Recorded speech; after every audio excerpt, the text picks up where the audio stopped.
ಅತ್ಯಂತ ಪ್ರೀತಿಯಿಂದ ಈ ಕಾರ್ಯಕ್ರಮಕ್ಕೆ ಸ್ವಾಗತವನ್ನ ಕೋರುತ್ತೇನೆ. ಸ್ವಾಗತ ಸರ್. ಇಂದಿನ ಕಾರ್ಯಕ್ರಮದ ಅಧ್ಯಕ್ಷ ಸ್ಥಾನವನ್ನು ವಹಿಸಿರುವ ಕನ್ನಡದ ಪ್ರಮುಖ ವಿಮರ್ಶಕರು, ಚಿಂತಕರು, ಕಾದಂಬರಿಕಾರರು ಹಾಗೂ ಕರ್ನಾಟಕ ಕೇಂದ್ರೀಯ ವಿಶ್ವವಿದ್ಯಾಲಯದ ಅಧ್ಯಯನಾಂಗದ ನಿರ್ದೇಶಕರಾದ ಪ್ರೊಫೆಸರ್ ಬಸವರಾಜ್ ಡೋನೂರ್ ಅವರಿಗೆ ಗೌರವಪೂರ್ವಕ ಸ್ವಾಗತವನ್ನ ಕೋರುತ್ತೇನೆ. ಸ್ವಾಗತ ಸರ್. ಅದೇ ರೀತಿ ಕಾರ್ಯಕ್ರಮದಲ್ಲಿ ಉಪಸ್ಥಿತರಿರುವ ಹಿರಿಯರಿಗೂ ಮತ್ತು ಎಲ್ಲ ಸಾಹಿತ್ಯಾಸಕ್ತರಿಗೂ ಈ ಕಾರ್ಯಕ್ರಮದ ಯಶಸ್ಸಿನ ಹಿಂದಿರುವ ಧಾರವಾಡ ಕಟ್ಟೆಯ ಪ್ರಧಾನ ಕಾರ್ಯದರ್ಶಿ ಡಾಕ್ಟರ್ ವಿಜಯಲಕ್ಷ್ಮಿ ದಾಂಡ್ರೆಡ್ಡಿ ಅವರಿಗೂ ಹಾಗೂ ಧಾರವಾಡ ಕಟ್ಟೆ ಧಾರವಾಡದ ಎಲ್ಲ ಪದಾಧಿಕಾರಿಗಳನ್ನು ಹಾಗೂ ನಮ್ಮ ಮಾಧ್ಯಮ ಸ್ನೇಹಿತರನ್ನು ಕೂಡ ಹೃತ್ಪೂರ್ವಕವಾದ ಸ್ವಾಗತವನ್ನ ಕೋರುತ್ತೇನೆ. ಧಾರವಾಡ ಕಟ್ಟೆಯು ತನ್ನ ನಿರಂತರ ಸಾಹಿತ್ಯ ಸೇವೆಯಲ್ಲಿ ಇಂದು 310ನೆಯ ಮೈಲಿಗಲ್ಲನ್ನು ತಲುಪಿದೆ. ಕನ್ನಡದ ನೆಲದಲ್ಲಿ ವಿಶ್ವ ಸಾಹಿತ್ಯದ ಚರ್ಚೆಗೆ ವೇದಿಕೆ ಕಲ್ಪಿಸುವುದು ಕಟ್ಟೆಯ ಪ್ರಮುಖ ಉದ್ದೇಶಗಳಲ್ಲೊಂದು. ಅದರಂತೆ ಇಂದು ನಾವು ಚರ್ಚಿಸುತ್ತಿರುವ ವಿಷಯ ಶೇಕ್ಸ್ಪಿಯರ್ನ ಹೆನ್ರಿ IV ಭಾಗ 1. ರಾಜಪ್ರಭುತ್ವದ ಸ್ವರೂಪ, ಅಧಿಕಾರ ಮತ್ತು ಬಂಡಾಯ, ತಂದೆ ಮಗನ ಸಂಬಂಧ ಹಾಗೂ ಗೌರವ ಎಂಬ ಪರಿಕಲ್ಪನೆಯನ್ನು ಆಳವಾಗಿ ವಿಶ್ಲೇಷಿಸುವ ಈ ನಾಟಕ ಶೇಕ್ಸ್ಪಿಯರ್ನ ಐತಿಹಾಸಿಕ ನಾಟಕಗಳಲ್ಲೇ ಅತ್ಯಂತ ಮಹತ್ವದ್ದು. ರಾಜಕುಮಾರ ಹಾಲ್ ಮತ್ತು ಫಾಲ್ಸ್ಟಾಪ್ನಂತಹ ಅವಿಸ್ಮರಣೀಯ ಪಾತ್ರಗಳ ಮೂಲಕ ಇಂದಿಗೂ ಪ್ರಸ್ತುತವೆನಿಸುವ ಮಾನವೀಯ ಸಂಘರ್ಷಗಳನ್ನು ಈ ನಾಟಕ ಕಟ್ಟಿಕೊಡುತ್ತದೆ. ಅಂತಹ ಕ್ಲಿಷ್ಟಕರ ನಾಟಕವನ್ನು ನಮಗೆ ಪರಿಚಯಿಸಲು ಇಂದು ನಮ್ಮೊಂದಿಗೆ ನಮ್ಮ ನಾಡಿನ ಯುವ ವಿದ್ವಾಂಸರಾಗಿದ್ದಾರೆ. ನಮ್ಮ ನಾಡಿನ ಯುವ ವಿದ್ವಾಂಸರಾದ ಮಹೇಂದ್ರ ಎಂ ಅವರು ನಮ್ಮ ಜೊತೆ ಇದ್ದಾರೆ. ಅವರನ್ನು ಈ ವೇದಿಕೆಗೆ ತಮ್ಮ ಉಪನ್ಯಾಸವನ್ನು ನೀಡಲು ಸಾದರಪಡಿಸುತ್ತೇನೆ. Sir, please. ಧನ್ಯವಾದಗಳು. ನನ್ನ ಮಾತು ಕೇಳಿಸ್ತಿದೆ ಅಂತ ಅನ್ಕೋತೀನಿ. ಹಾ ಸರ್. ಧನ್ಯವಾದಗಳು.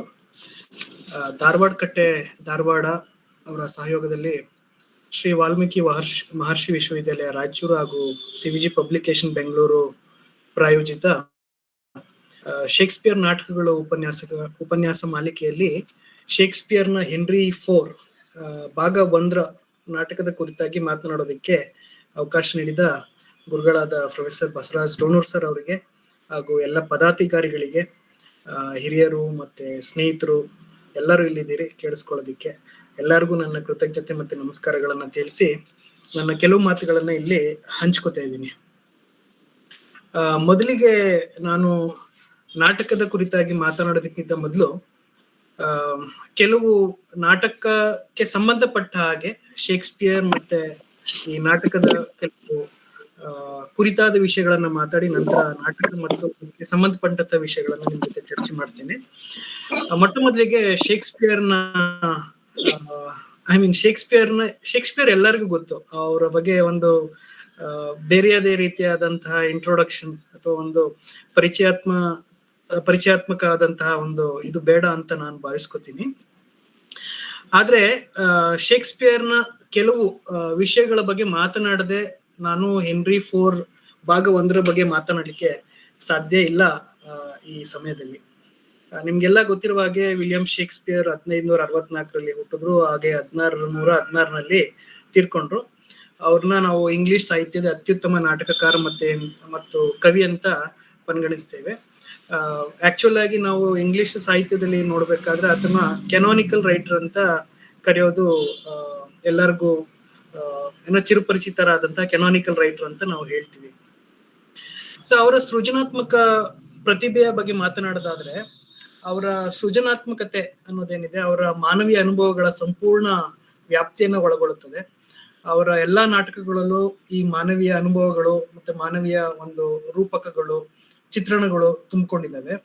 ಅವರ 39 ನಾಟಕಗಳಾಗಿರ್ಬೋದು ಅಥವಾ 154 ಸಾನೆಟ್ಗಳಲ್ಲಾಗಿರ್ಬೋದು, ಪ್ರತಿಯೊಂದು ಕೂಡ ಮಾನವ ಸ್ವಭಾವ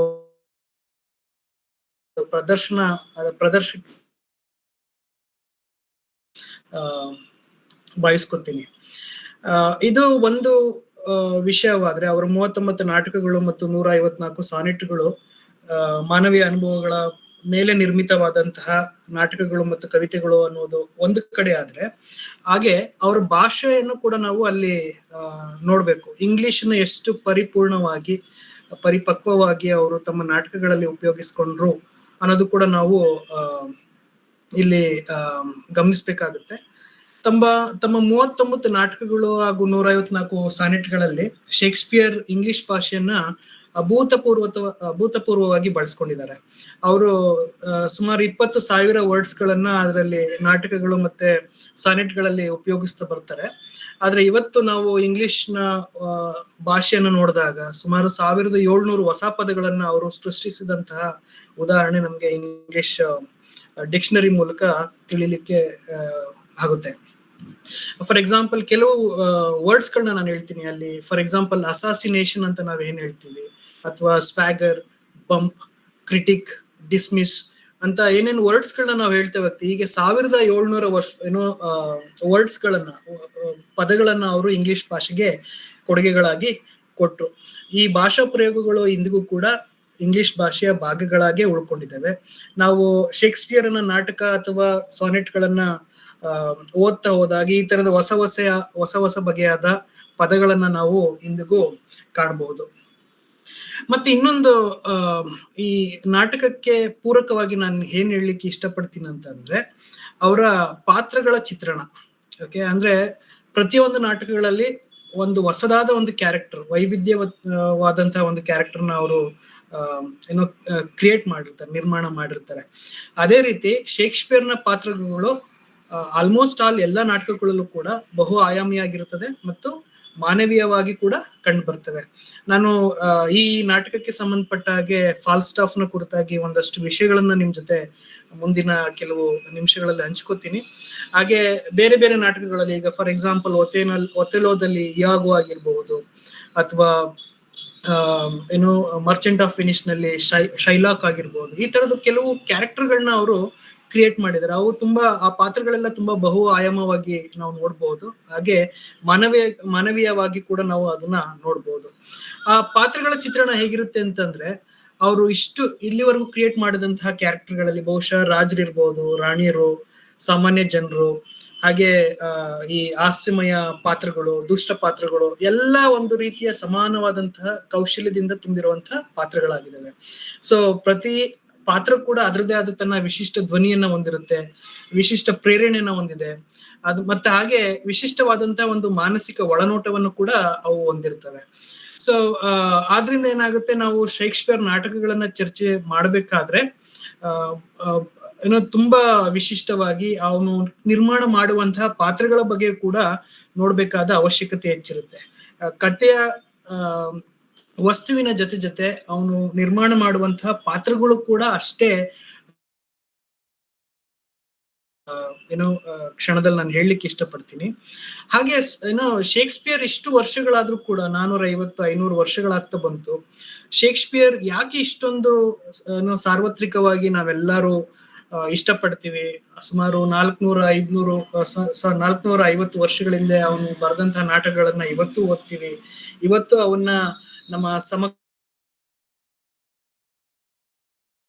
ಇವತ್ತಿನ ಒಂದು ಮಾಡೆಲ್ಗಳೇನಿದೆ ಅದನ್ನೆಲ್ಲ ಇಟ್ಕೊಂಡು ನಾವು ನೋಡ್ತೀವಿ ಅನ್ನೋದಾದ್ರೆ, ಅವನು ಟಚ್ ಮಾಡಿರುವಂತಹ ವಸ್ತುಗಳು. ಫಾರ್ ಎಕ್ಸಾಂಪಲ್, ಶೇಕ್ಸ್ಪಿಯರ್ ನಾಟಕಗಳು ಪ್ರೇಮ, ವಿಶ್ವಾಸಘಾತುಕತೆ, ಅಸೂಯೆ, ಮಹತ್ವಾಕಾಂಕ್ಷೆ ಅಂದ್ರೆ ಆಂಬಿಷನ್ ಅಂತ ಹೇಳ್ತೀವಲ್ಲ ಅದ್ರ ಬಗ್ಗೆ, ಮತ್ತೆ ಮಾನವನ ಅಸ್ತಿತ್ವದ ಮೂಲಭೂತ ಪ್ರಶ್ನೆಗಳನ್ನ ಹುಡುಕ್ತಾ ಇರ್ತೇವೆ. ಅವನ ನಾಟಕಗಳಲ್ಲೆಲ್ಲ ಸುಮಾರು ನಾಟಕಗಳ ನಾವು ಒಂದು ಸರ್ವೆಯನ್ನ ಮಾಡೋದಿತ್ತಾದ್ರೆ ಅದರಲ್ಲಿ ಪ್ರೇಮದ ಕುರಿತಾದ ವಿಷಯಗಳಿದ್ದಾವೆ, ವಿಶ್ವಾಸಘಾತುಕತೆ ಅದ್ರ ಬಗ್ಗೆ, ಜಲಸಿ, ವೆಂಜನ್ಸ್, ಅಸೂಯೆ, ಆಂಬಿಷನ್, ಮಹತ್ವಾಕಾಂಕ್ಷೆ, ಅಥವಾ ಮಾನವನ ಒಂದು ಎಕ್ಸಿಸ್ಟೆನ್ಸ್ ಏನಿದೆ, ಅಸ್ತಿತ್ವದ ಮೂಲಭೂತ ಪ್ರಶ್ನೆಗಳೇನಿದೆ, ಅವೆಲ್ಲವೂ ಕೂಡ ಶೇಕ್ಸ್ಪಿಯರ್ನ ನಾಟಕಗಳಲ್ಲಿ ನಾವು ಕಾಣಬಹುದು.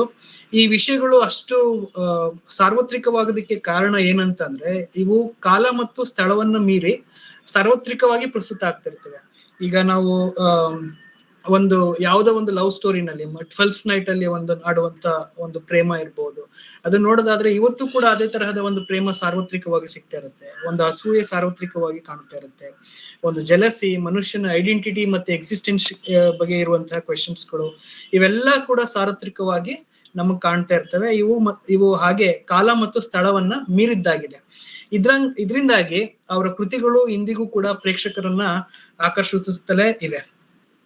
ಈಗ ಏನೋ ಅವನ ನಾಟಕದ ಸಂಬಂಧಪಟ್ಟಾಗಿ ಮಾತನಾಡೋದಾದ್ರೆ ಹೆನ್ರಿ ಫೋರ್ ಭಾಗ 1ರ ಬಗ್ಗೆ ಮಾತನಾಡೋದಿಕ್ಕಾದ್ರೆ, ಸಾಮಾನ್ಯವಾಗಿ 1ನೇ ಹೆನ್ರಿ 4 ಅಂತ ಕರಿತೀವಿ ನಾವಿನ್ನ.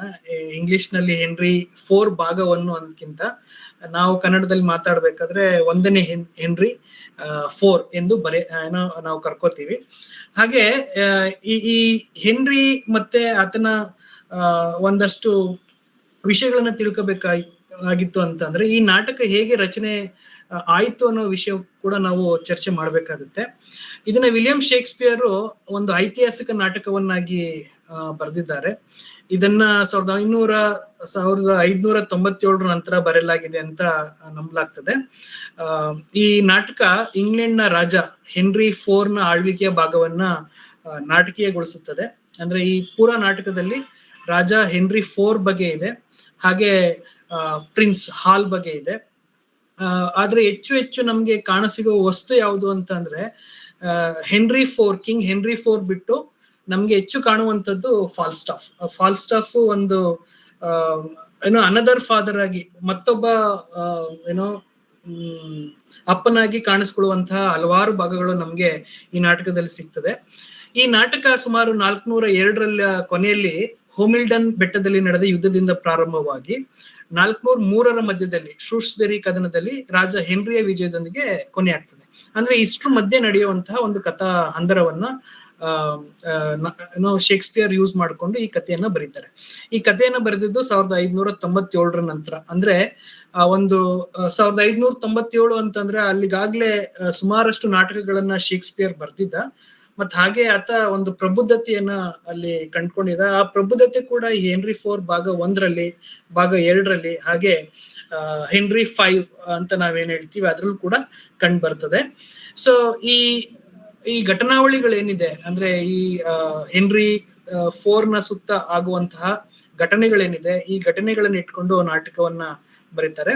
ಇದು 1402ರಿಂದ ಇಟ್ಕೊಂಡು 1403ರಲ್ಲಿ ನಡೆದಂತಹ ಕೆಲವು ಘಟನೆಗಳ ಆಧಾರಿತ ನಾಟಕವಾಗಿದೆ. ಈ ಹೆನ್ರಿ 4 ಭಾಗ 1ರಲ್ಲಿ ಭಾಗ 1 ಶೇಕ್ಸ್ಪಿಯರ್ನ 2 ನಾಟಕಗಳಲ್ಲಿ ಮೊದಲನೇದು. ಅಂದ್ರೆ ಈಗ ಹೆನ್ರಿ 4 ಪಾರ್ಟ್ 1 ಅಂತ ಇದೆ, ಹೆನ್ರಿ 4 ಪಾರ್ಟ್ 2 ಅಂತ ಇದೆ. ಇದು ಮೊದಲನೇ ಭಾಗ. ಇದು ಜಸ್ಟ್ ಹೆನ್ರಿ 4ನ ಆಳ್ವಿಕೆಯನ್ನಷ್ಟೇ ಇಟ್ಕೊಂಡು ರಚಿತವಾದಂತಹ ಒಂದು ನಾಟಕ. ಇನ್ನೊಂದಿದೆ ಹೆನ್ರಿ 4 ಭಾಗ 2 ಅಂತೆ. ಇದನ್ನ ನಾವು ಇಷ್ಟು 3 ಅಂದ್ರೆ ರಿಚರ್ಡ್ 2, ಹೆನ್ರಿ 4 ಭಾಗ 1, ಹೆನ್ರಿ 4 ಭಾಗ 2 ಮತ್ತೆ ಹೆನ್ರಿ 5, ಈ ಇಷ್ಟು ನಾಟಕಗಳನ್ನ ಸೇರಿಸಿ ಟ್ರಿಲೋಜಿ ಅಂತ ಹೇಳ್ತೀವಿ, ಅಥವಾ ಟ್ರೆಟ್ರಾಲಜಿ ಅಂತ ಹೇಳ್ತೀವಿ. ಇದನ್ನ ಹೆನ್ರಿಯಡ್ ಟ್ರೆಟ್ರಾಲಜಿ ಅಂತ ಹೇಳೋದು ಏನೋ ಇಂಗ್ಲಿಷ್ ಅಕಾಡೆಮಿಕ್ ವಲಯದಲ್ಲಿ ಕಾಮನ್ ಆಗಿ ಟೆಟ್ರಾಲಜಿ ಅಂತಾನೆ ಗುರುತಿಸ್ಕೊಳ್ಳೋದು, ಅಥವಾ ಟ್ರಿಲೋಜಿ ಅಂತ ಗುರುತಿಸ್ಕೊಳ್ಳುತ್ತೆ. ಸೊ ಇದು ಮೊದಲನೇ ಪ್ರದರ್ಶನ ಆದಂತಹ ಸಮಯದಲ್ಲಿ ಸಾರ್ವಜನಿಕರು ಮತ್ತು ವಿಮರ್ಶಕರಲ್ಲಿ ಅತ್ಯಂತ ಜನಪ್ರಿಯ ಆದಂತಹ ಕೃತಿಯಾಗಿತ್ತು. ಹಾಗೆ ಇದ್ರದ್ದು ಸಾಮಾನ್ಯವಾಗಿ ನಾವು ಐತಿಹಾಸಿಕ ಮತ್ತು ರಾಜಕೀಯ ಹಿನ್ನೆಲೆಯನ್ನ ನೋಡೋದಿತ್ತಾದ್ರೆ, ಒಂದು ಹೆನ್ರಿ 4 ಭಾಗ 1 ಇಂಗ್ಲೆಂಡ್ನ 15ನೇ ಶತಮಾನದ ಆರಂಭದ ಅವಧಿಯನ್ನ ಆಧರಿಸಿದೆ. ನಾನು ಹೇಳ್ದಾಗೆ 1402ರಿಂದ ಹಿಡ್ಕೊಂಡು 1403 ಒಂದು ಏನೋ ಪ್ರಪೋಸಿಷನ್ ಅಂತ ಹೇಳ್ತಾರೆ. ಮತ್ ಹಾಗೆ 1399ರಿಂದ 1413ವರೆಗೆ ಈ ನಾಟಕದ ಅಂದ್ರೆ ಹೆನ್ರಿ 4 ಭಾಗ 1ರ ನಾಟಕದ ವಸ್ತು ತೆಗೆದುಕೊಳ್ಳಲಾಗಿದೆ ಅಂತ ಹೇಳ್ತಾರೆ. ಈ ಅವಧಿಯು ಲ್ಯಾಂಕಸ್ಟರ್ ರಾಜವಂಶದ ಆಳ್ವಿಕೆಯ ಮೊದಲ ಹಂತವಾಗಿದೆ. ಅಂದ್ರೆ ಲ್ಯಾಂಕಸ್ಟರ್ ಅಂತ ಒಂದು ರಾಜವಂಶಸ್ಥ ಏನಿತ್ತು ಅದ್ರ ಆಳ್ವಿಕೆ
ಅತಿಕ್ರಮಣ ಅಥವಾ ಈ ಆಕ್ರಮಣ ಅವನ ಆಳ್ವಿಕೆ ಉದ್ದಕ್ಕೂ ಅವನಿಗೆ ಅಸ್ಥಿರತೆ ಮತ್ತೆ ವಿರೋಧವನ್ನ ಸೃಷ್ಟಿಸ್ತಾ ಇರುತ್ತೆ.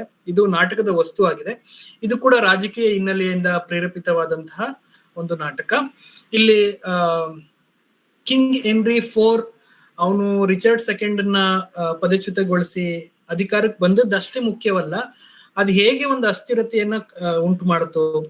ಮತ್ತೆ ನಾವು ಈ ಗೌರವದ ಬಗ್ಗೆ ಏನ್ ಮಾತಾಡ್ತಿದೀವಿ, ಅಥವಾ ಈ ನೋಟಲ್ಲೇ ತುಂಬಾ ಚೆನ್ನಾಗಿ ಬರೆದಿದ್ದಾರೆ, ಅರಸೊತ್ತಿಗೆಯ ಗೌರವ ಮತ್ತು ದೊರೆಯ ಅಧಿಕಾರದ ನ್ಯಾಯಸಮ್ಮತತೆ ಅಂತ ನಾವು ಏನು ಮಾತಾಡ್ಲಿಕ್ಕೆ ಹೊರಟಿದೀವಿ. ಈ ನಾಟಕದ ಮುಖ್ಯ ಕೇಂದ್ರ ಸಮಸ್ಯೆ ಅದೇ ಆಗಿರೋದು. ಹೆನ್ರಿ IV ಅಷ್ಟು ಖುಷಿಯಾಗಿ ಆಡಳಿತವನ್ನ ನಡೆಸ್ಲಿಕ್ಕೆ ಆಗ್ಲಿಲ್ಲ, ಯಾಕಂದ್ರೆ ಸುಮಾರು ರಾಜಕೀಯ ಕುತಂತ್ರ ಷಡ್ಯಂತ್ರಗಳು ಈ ನಾಟಕದಲ್ಲಿ ನಡೀತಾ ಇರ್ತವೆ. ಅದಕ್ಕೆ ಏನು ಗೊತ್ತಿಲ್ಲದಂತೆ ಮಗ ಹಾಲ್ ತುಂಬಾ ಕೂಲ್ ಆಗಿ ತುಂಬಾ ಚೆನ್ನಾಗಿ ಫಾಲ್ ಸ್ಟಾಪ್ ಜೊತೆ ಇರ್ತಾನೆ.